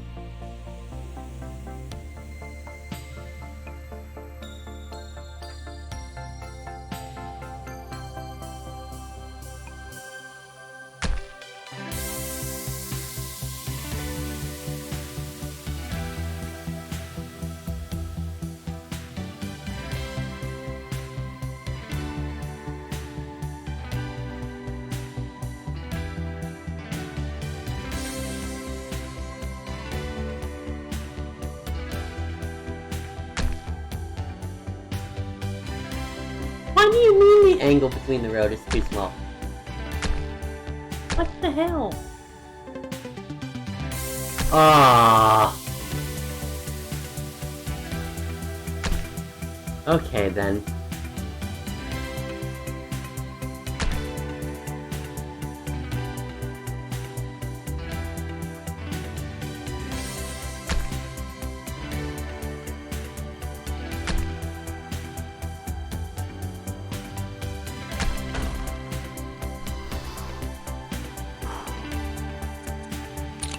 Ah, those meatball stuff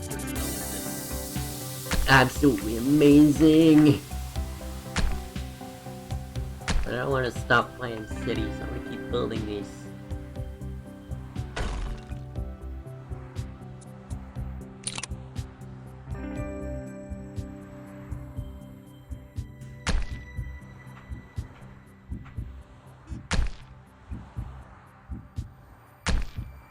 Now, you may be wondering, I'm not leaving myself room to connect to the rest of the city.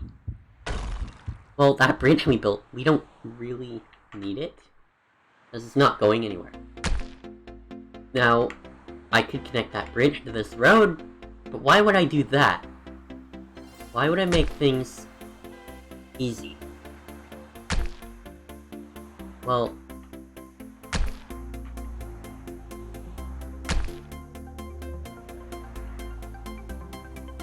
what I want to do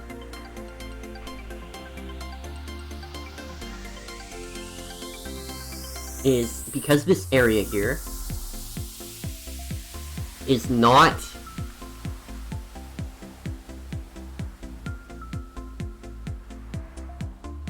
actually usable for farming,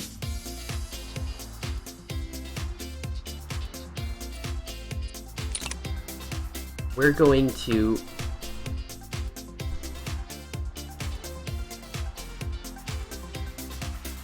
no, we're not. We're not. not. We're not. What am I saying? We're gonna connect up this bridge.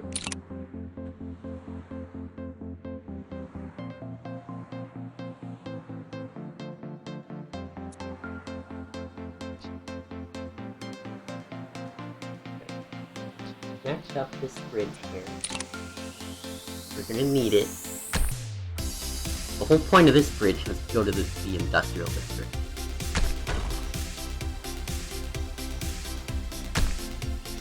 We're gonna get the bridge going over there.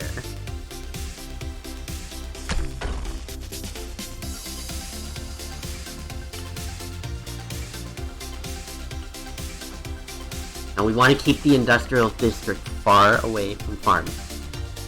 Because farms are scary.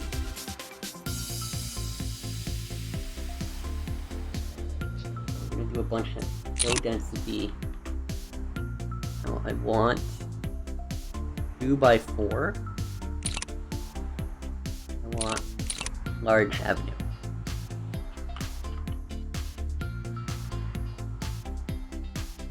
I'm going to expand in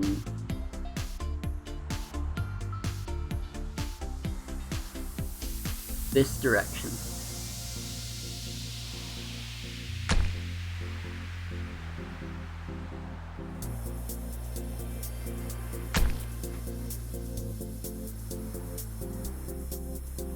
Our terraforming clearly didn't work.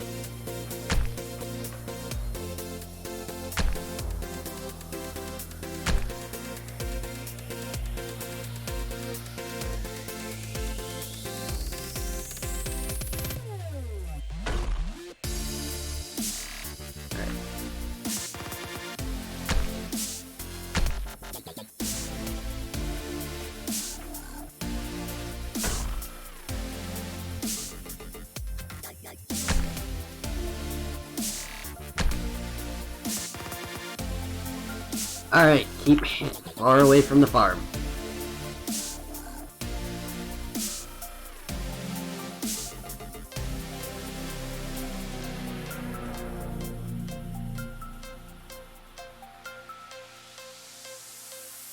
Shit. Guys, I gotta paint in some more money.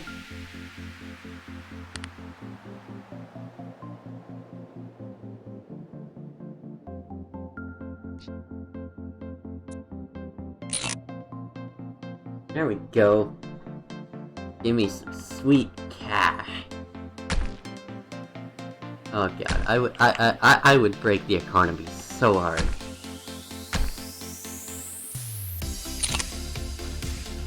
Being able to spawn in money like that. I don't know why they added that. I don't know why, but they did.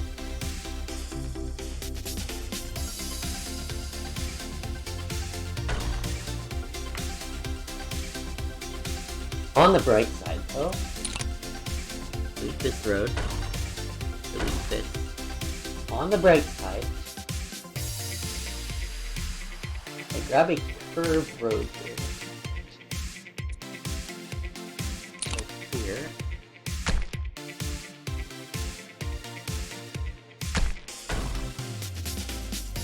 Our industries are connected.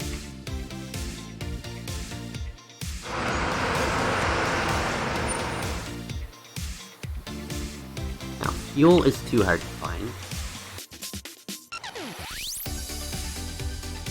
Then what do we do about this street? Well, we connect it up too.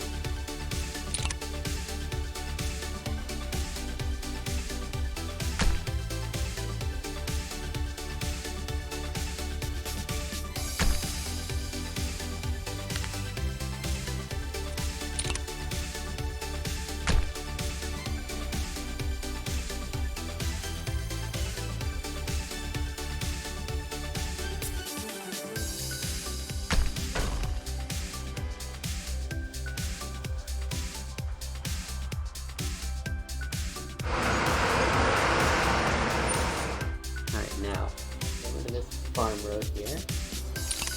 Now, it's complaining about fuel. What do we do about that? Well, we're going to need to build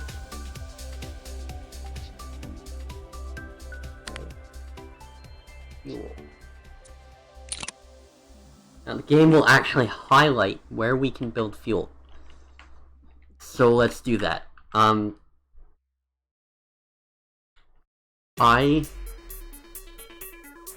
want to build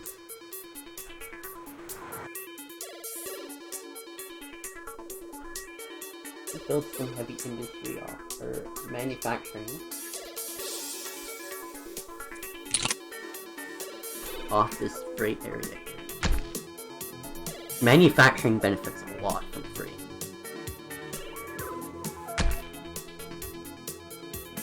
Okay.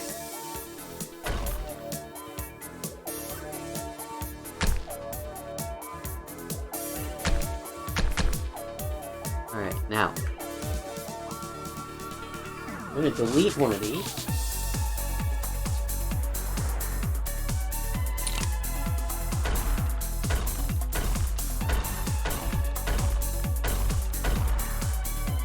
Okay.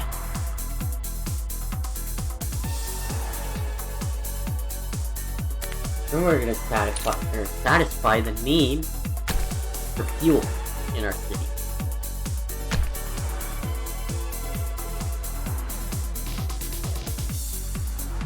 Unlike farms, fuel doesn't care how big or small you go. It'll happily produce as much fuel as it possibly can, no matter what size is.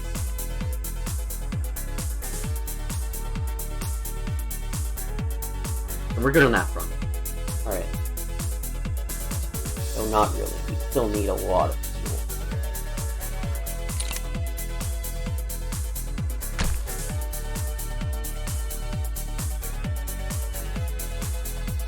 Alright. So the solution to that problem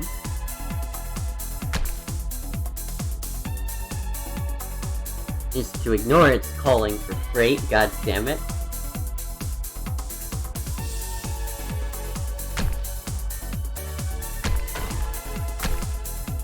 No, I don't want to give you freight. Alright, the only way we're doing that, we do it like this. Okay?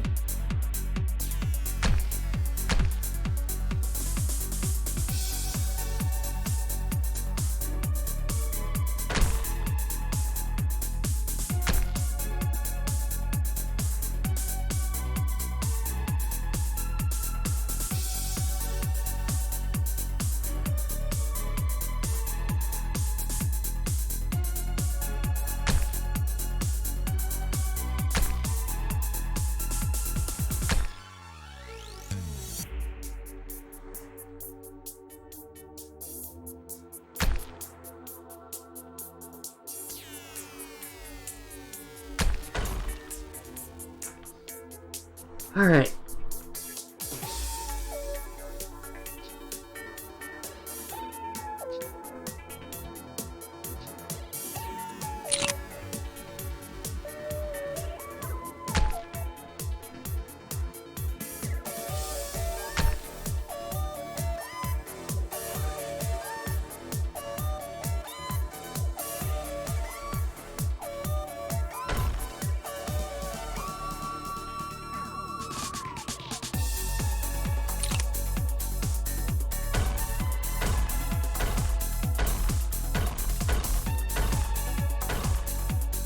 Then we can place some more fuel here.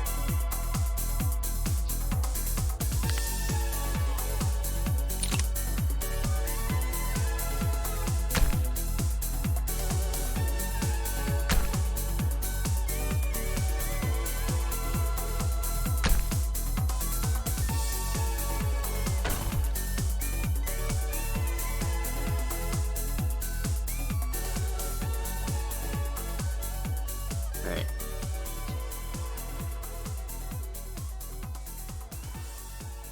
Now, what else do we need? Waste. Alright, waste also doesn't matter how we put it. So...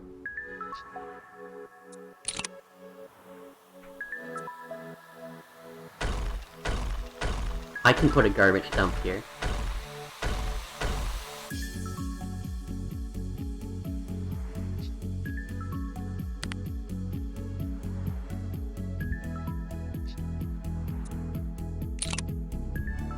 Yeah, just what I want next to my high-tech, or my manufacturing and fuel. A massive smoldering garbage dump.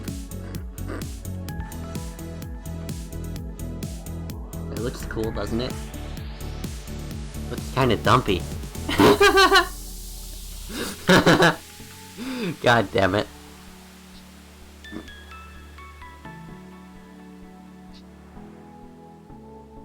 Yeah, it looks kinda dumpy. But that's okay, because it's a dump. And dumps are supposed to look dumpy.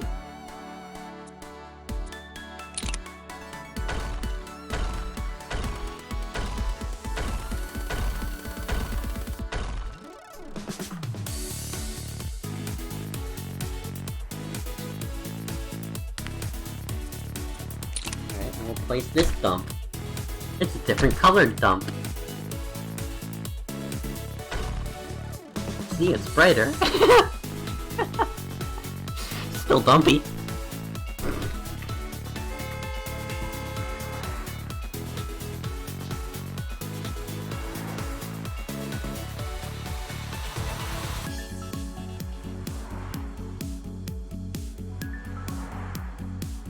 Now, where else could we place the dumps? First of all, we're going to deal with water. Water is important. We need a water tank. We can't place one here. We can, however, place one in this area.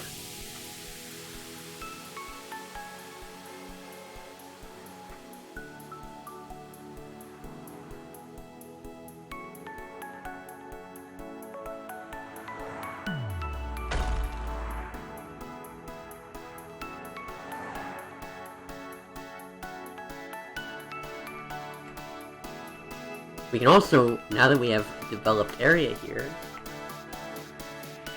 place one right there.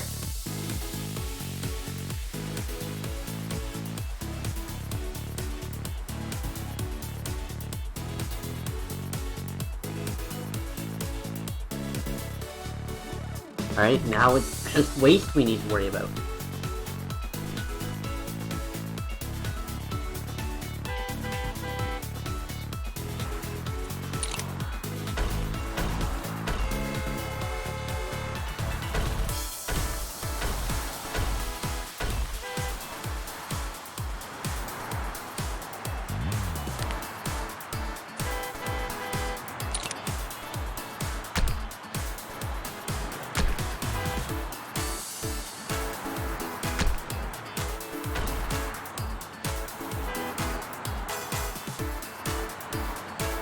Whew. Smoky. And dumpy.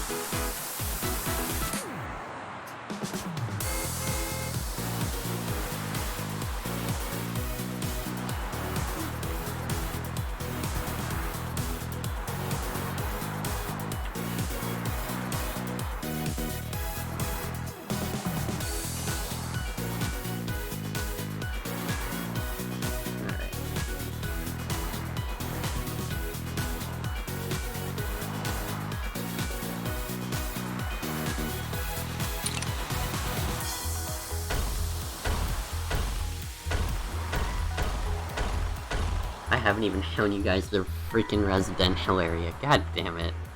Wow. But rest assured, there's probably not much to see.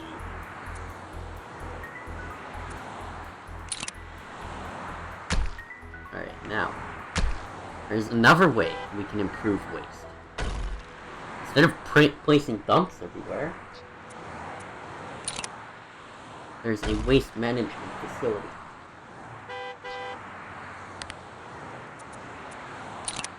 that we can place.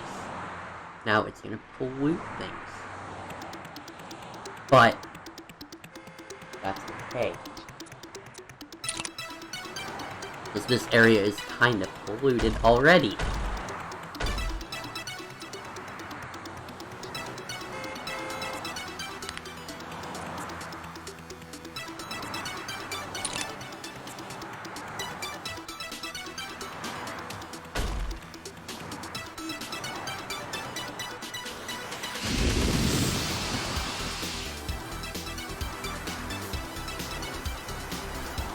Alright.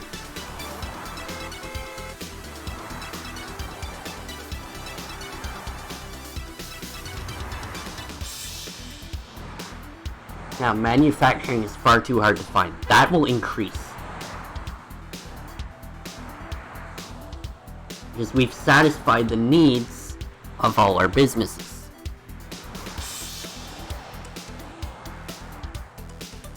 So more businesses will open.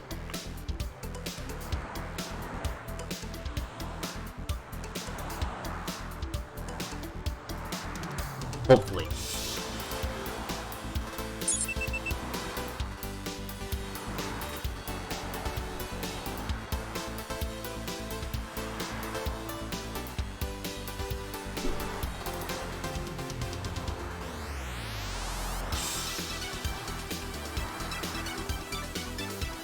But probably not.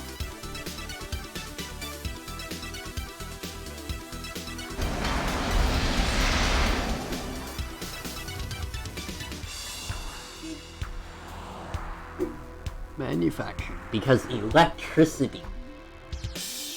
We need electricity.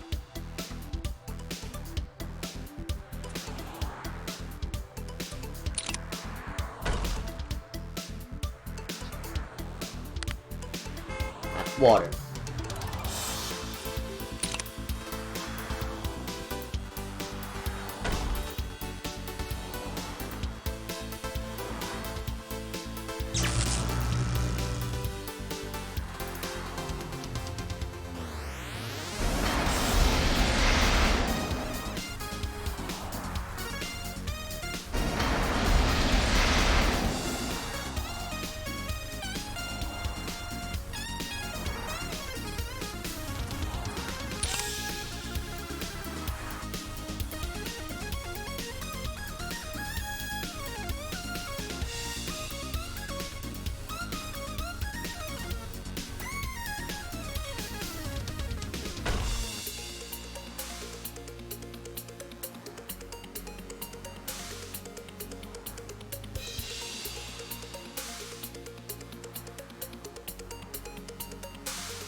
Alright. Just gonna place some windmills around.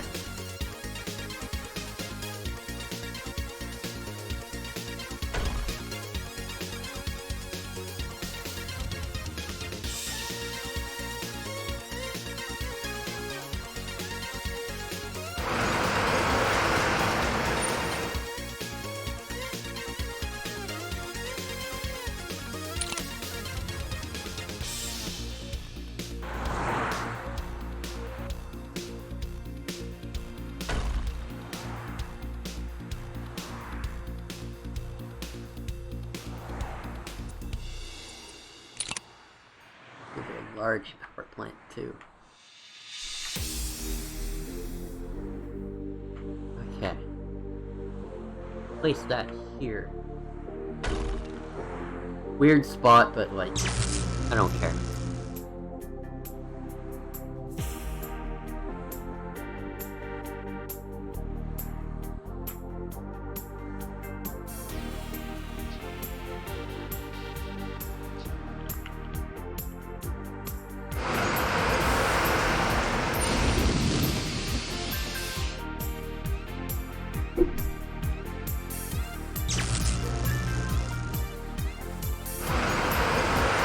Alrighty, businesses can start opening.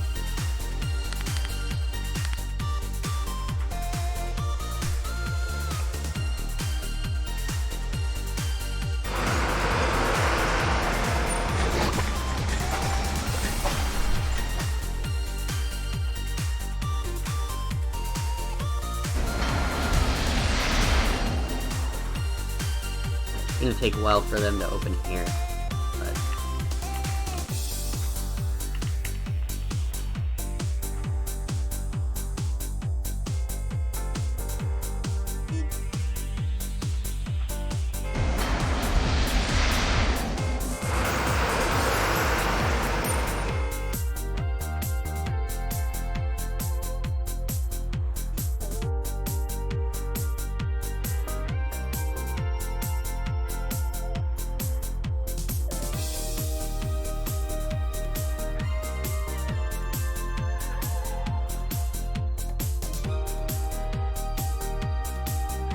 But I can't even do anything, because I'm out of money.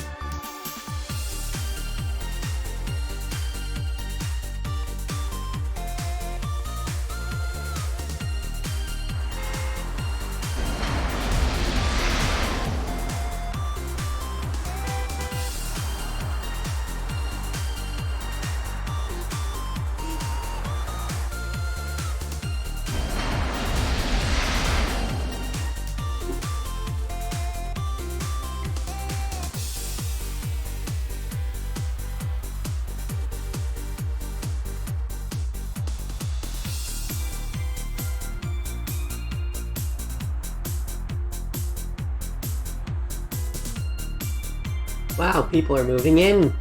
Imagine that!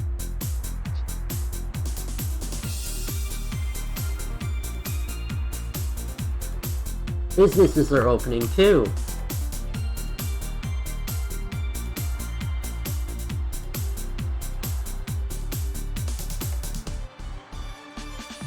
I might come out of this making even more money than I was before!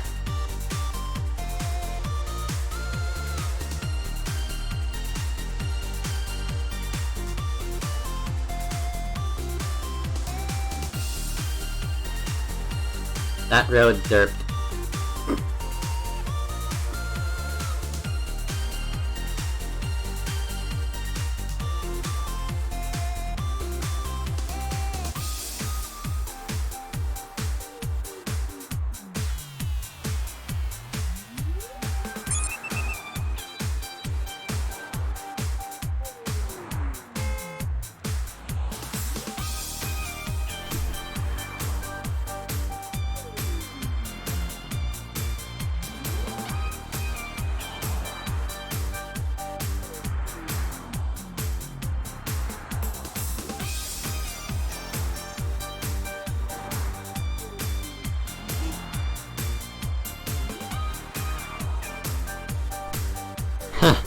That was a funny business closed message.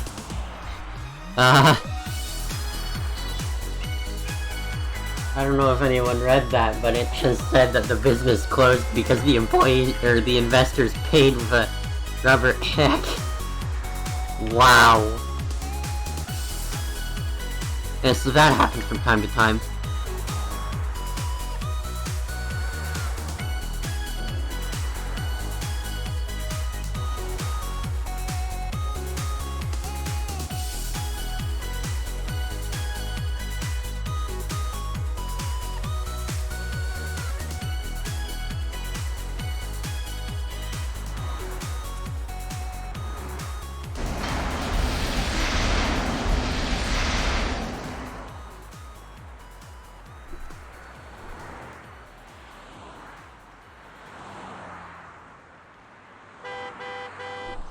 Alright, I'm pushing up against the microphone to read things and I'm having trouble.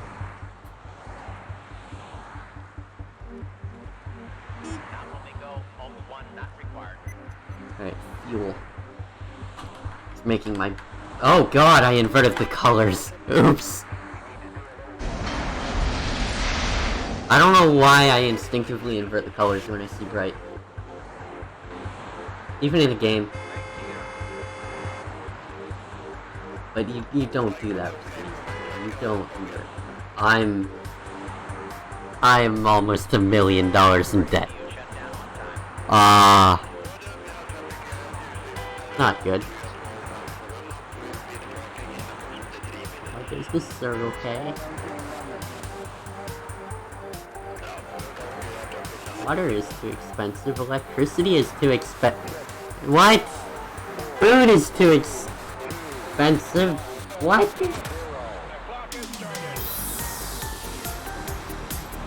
City has a problem with road traffic. I can't do anything about it. Got no money. Well, now I do. At least I can tell that it's not super severe. Now that I can actually read the text. It's only a $13,000 loss. Okay.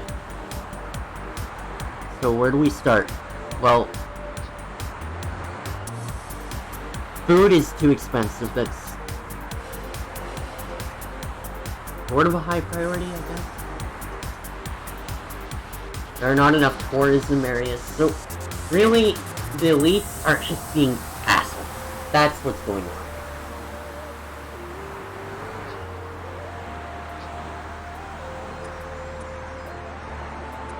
Alright, I can fix up their farming issue. I can do all that. Why is there freight coming in on my farming zone? Why? Why?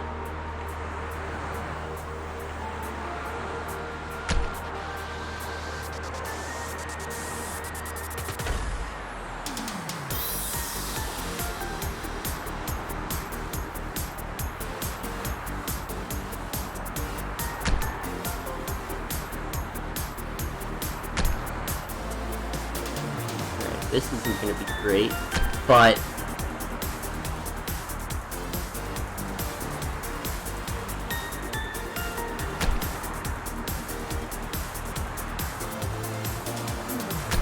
field too small.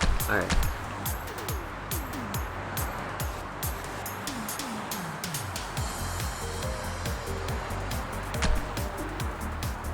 I don't really know how to build farms properly in this game. I just know that they need to be around 100% size.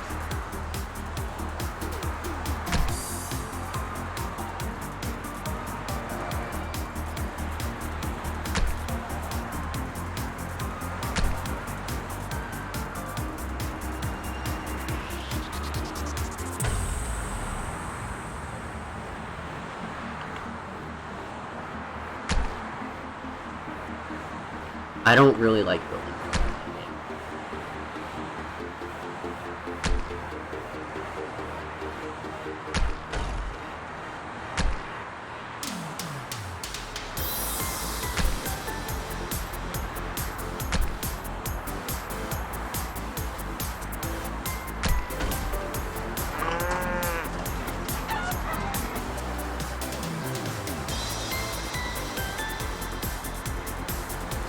How is food still too expensive?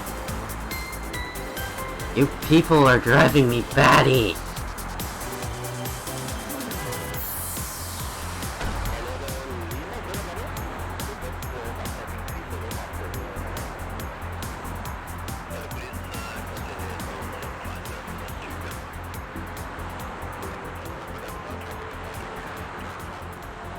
Alright, now let's deal with water. Again! And guess what? We're making money! We're making money! People are moving back in and we're making money. Now, the interesting thing about this is this building doesn't care if we're in a water area.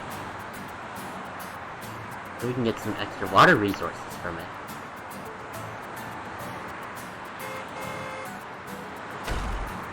Bam!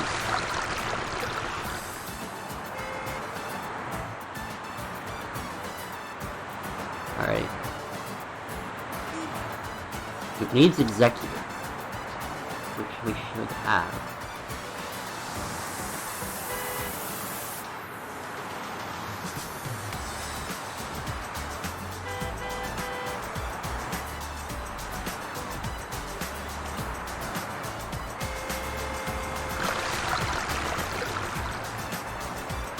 What's going on here? Electricity. God damn it. Electricity is the bane of my existence in this game.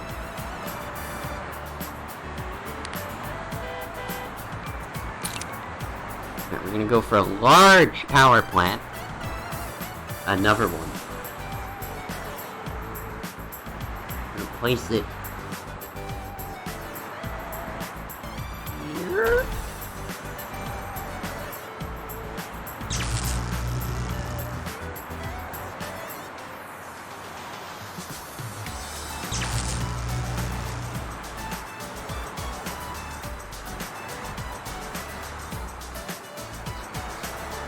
Woohoo! That worked.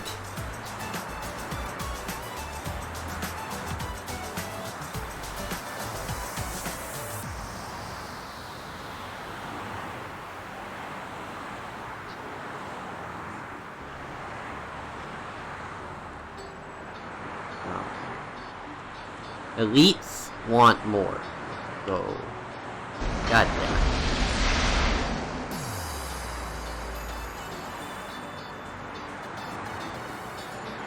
But we don't care about elites right now. We care about unskilled workers.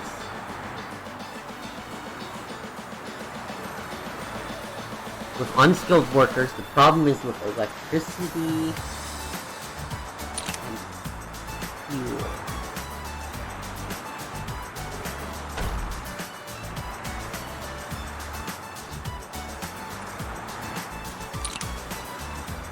Well, would you imagine that?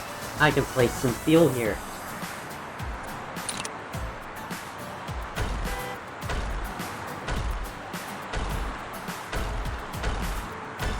Ain't that handy?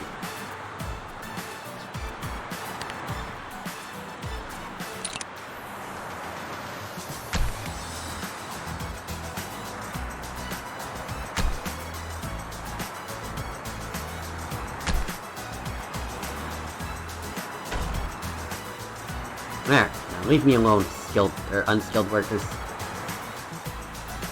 Leave me alone with your overly expensive fuel needs. Putting me under a deficit. You want more windmills? I can give you more windmills.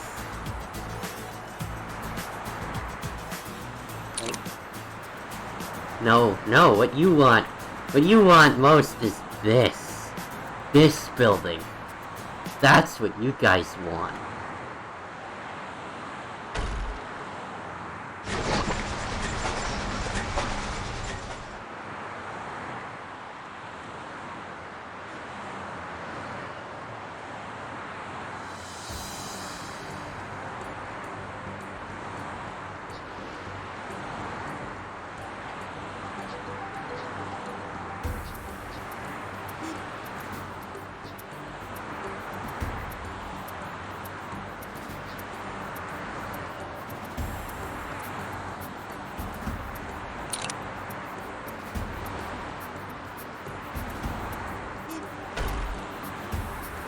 Great, we're in another deficit.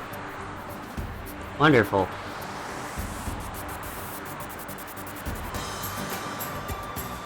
Manufacturing of trouble hiring. Alright, well, that's a relatively easy fix. Not really, but kind of relatively easy. See, we can do the same thing we did earlier with the housing area. Uh-huh.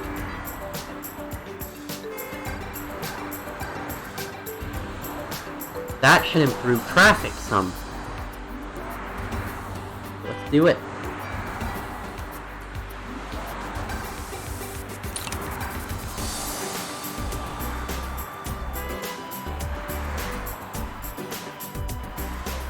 One, two, three, four.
Alrighty. Now.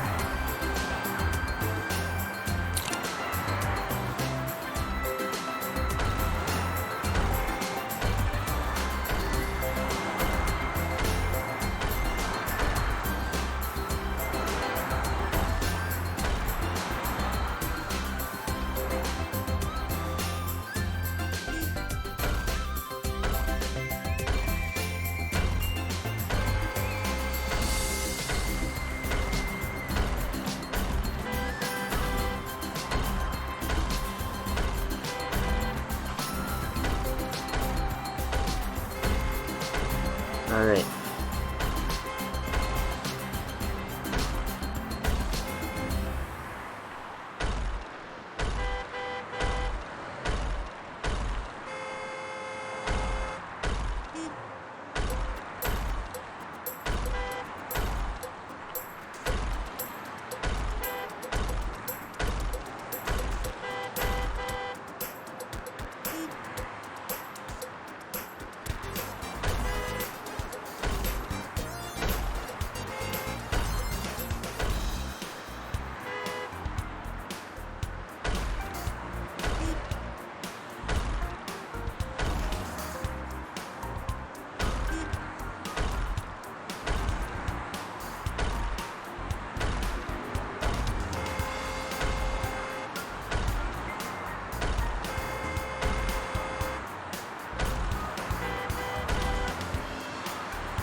Then, what we need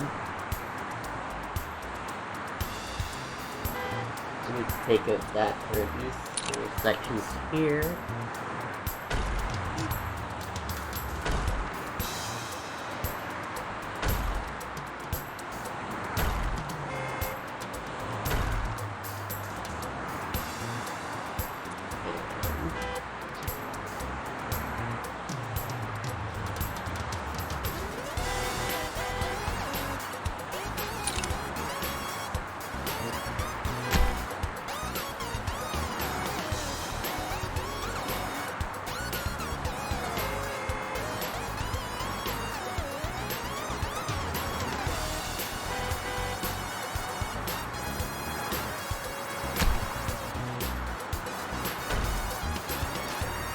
Woo!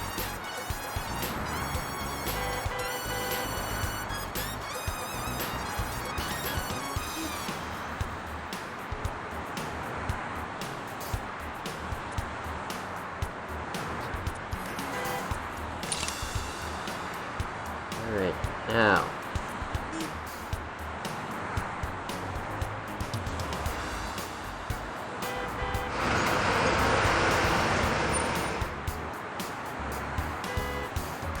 I'm going to nuke out one of these areas and eventually and give us some lead. Now we need executive. So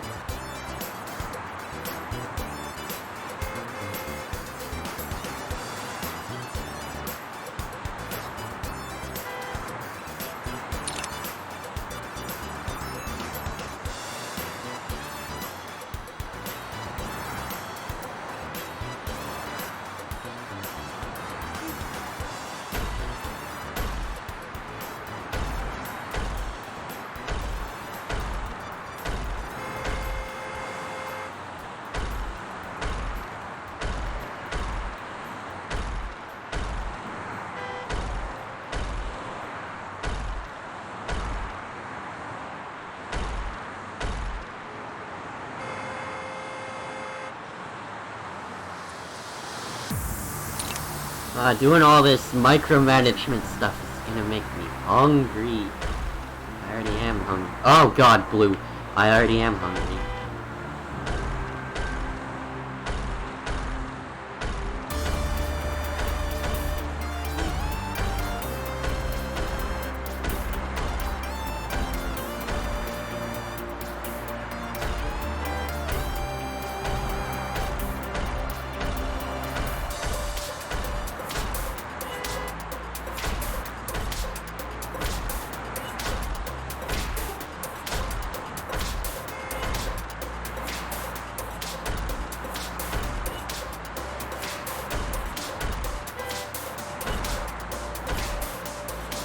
I just busted out that road, didn't I? Yep, I did. I busted out the road.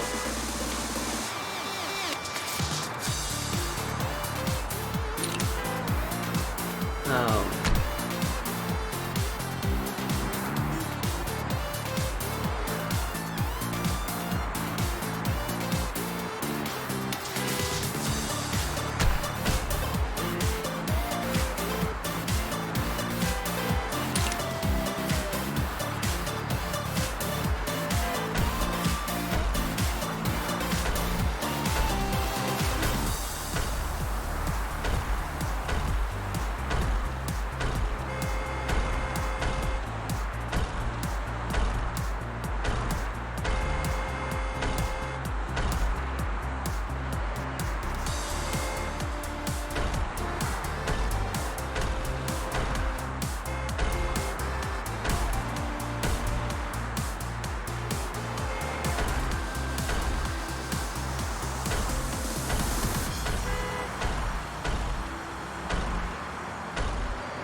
Alright.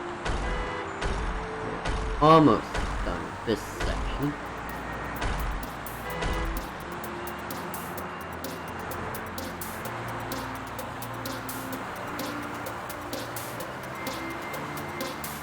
Yeah, these are a bunch of buildings I can get rid of. They're not connected to any roads.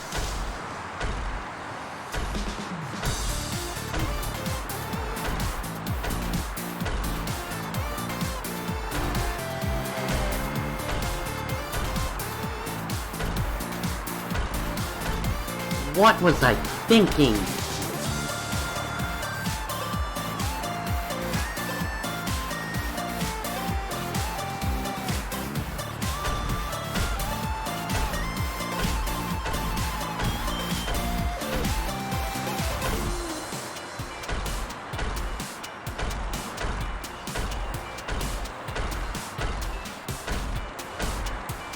Oh well, that opens up a bunch more space.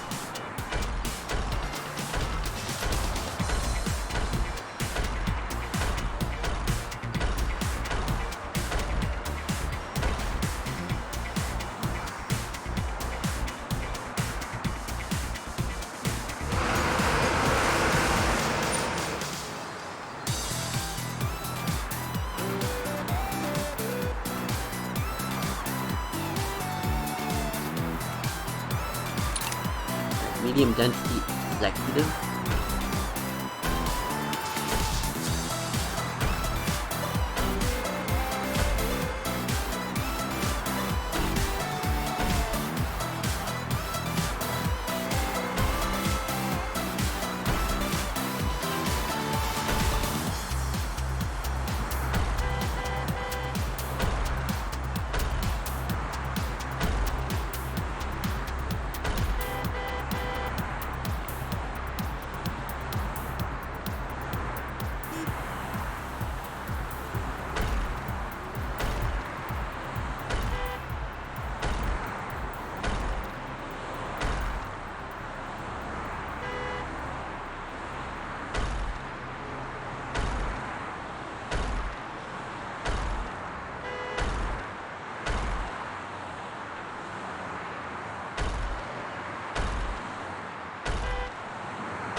Now we place the road.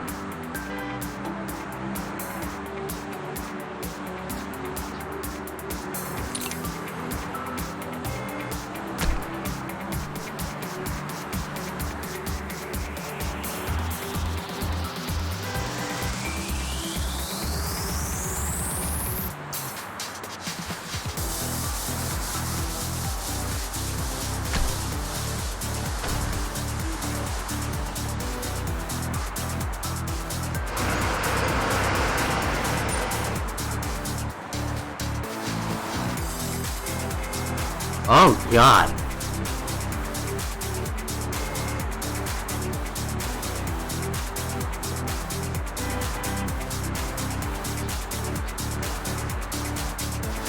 Okay, we need more skilled workers.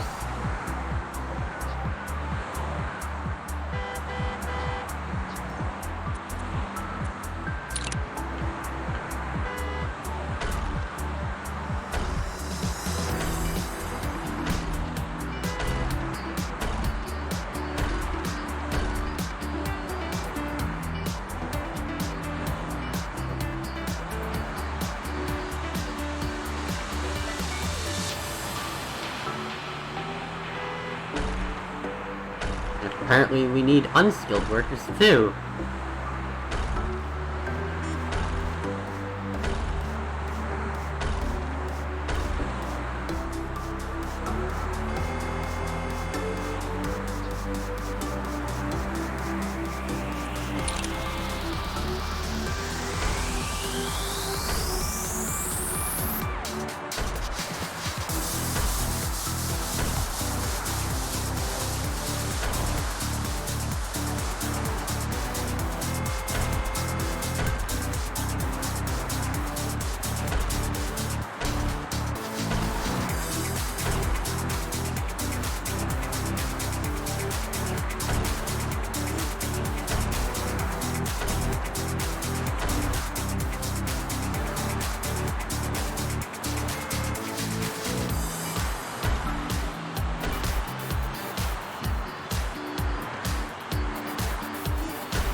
Road sign.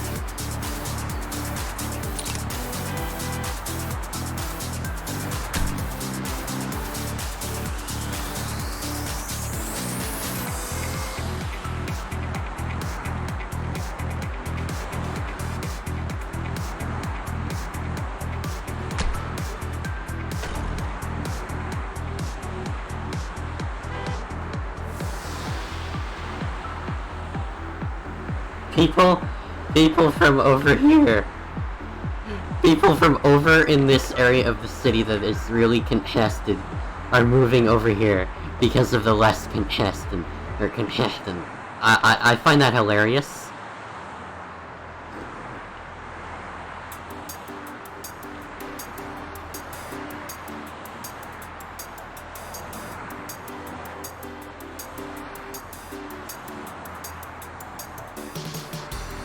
And there's probably more city services over here because of that. Yeah. What the hell are we gonna do about this part of the city?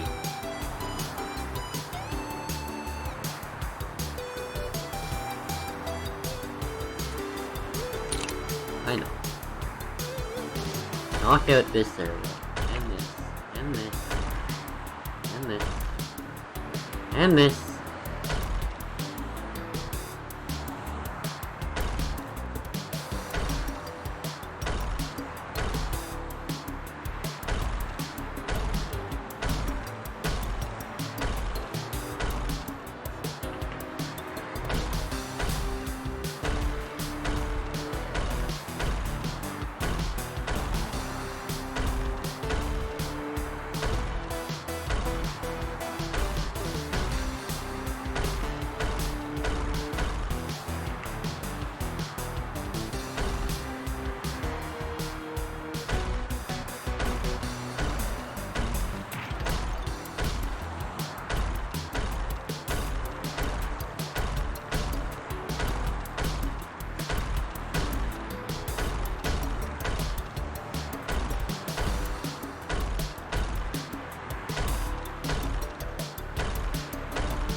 Ah, those blue lines are getting annoying.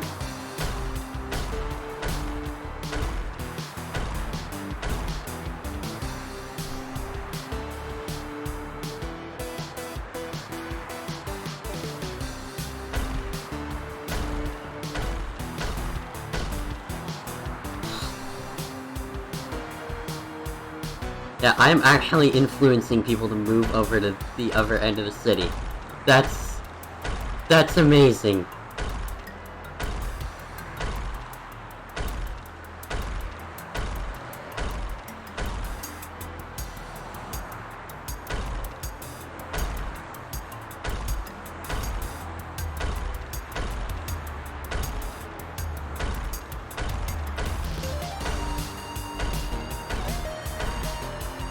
That's what the blue lines mean.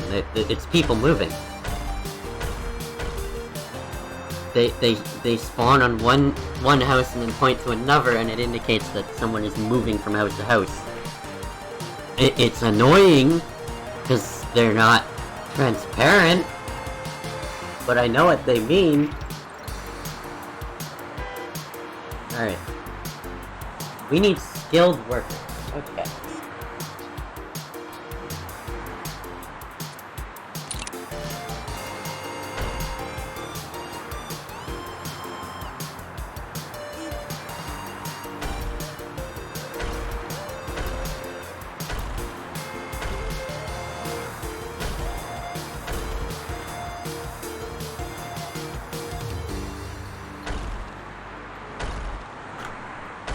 Ah, epic fail.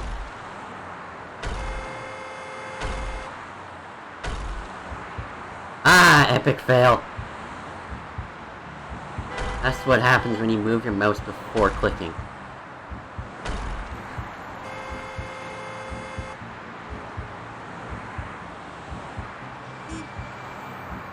Alright, we need unskilled now.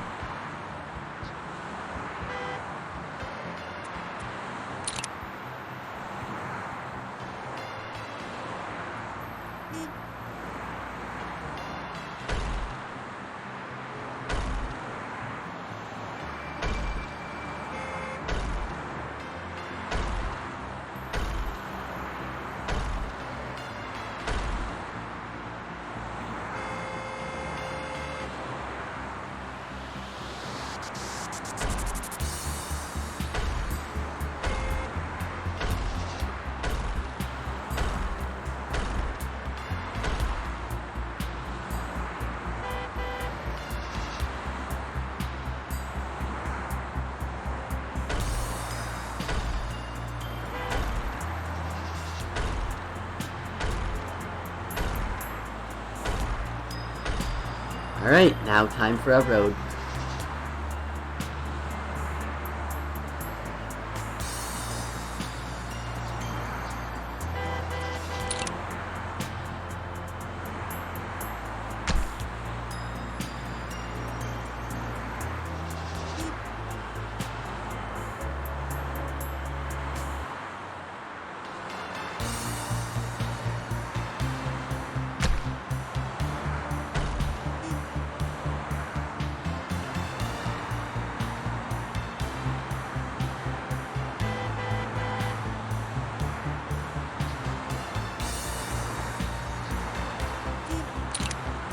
Alright, now skilled workers. More.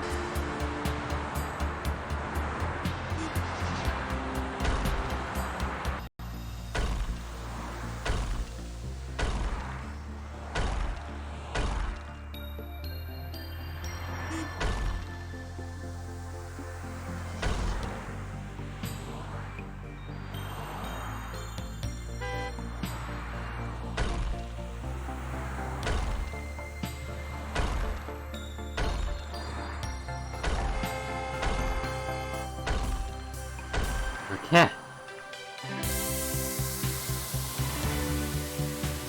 Road time.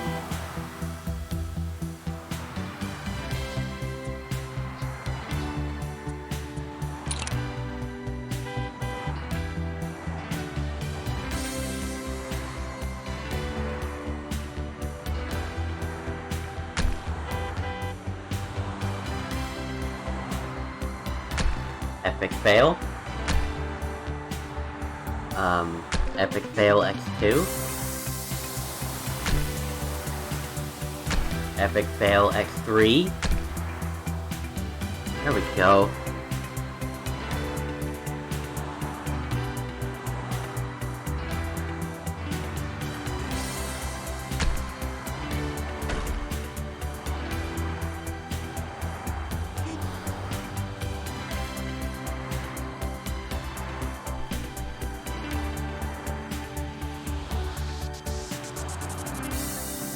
Wait, what the hell? Did that actually end up being a 3x2? Alright. Well, I've got to end this off here. A little abrupt, but supper is ready. So, I will resume in about an hour.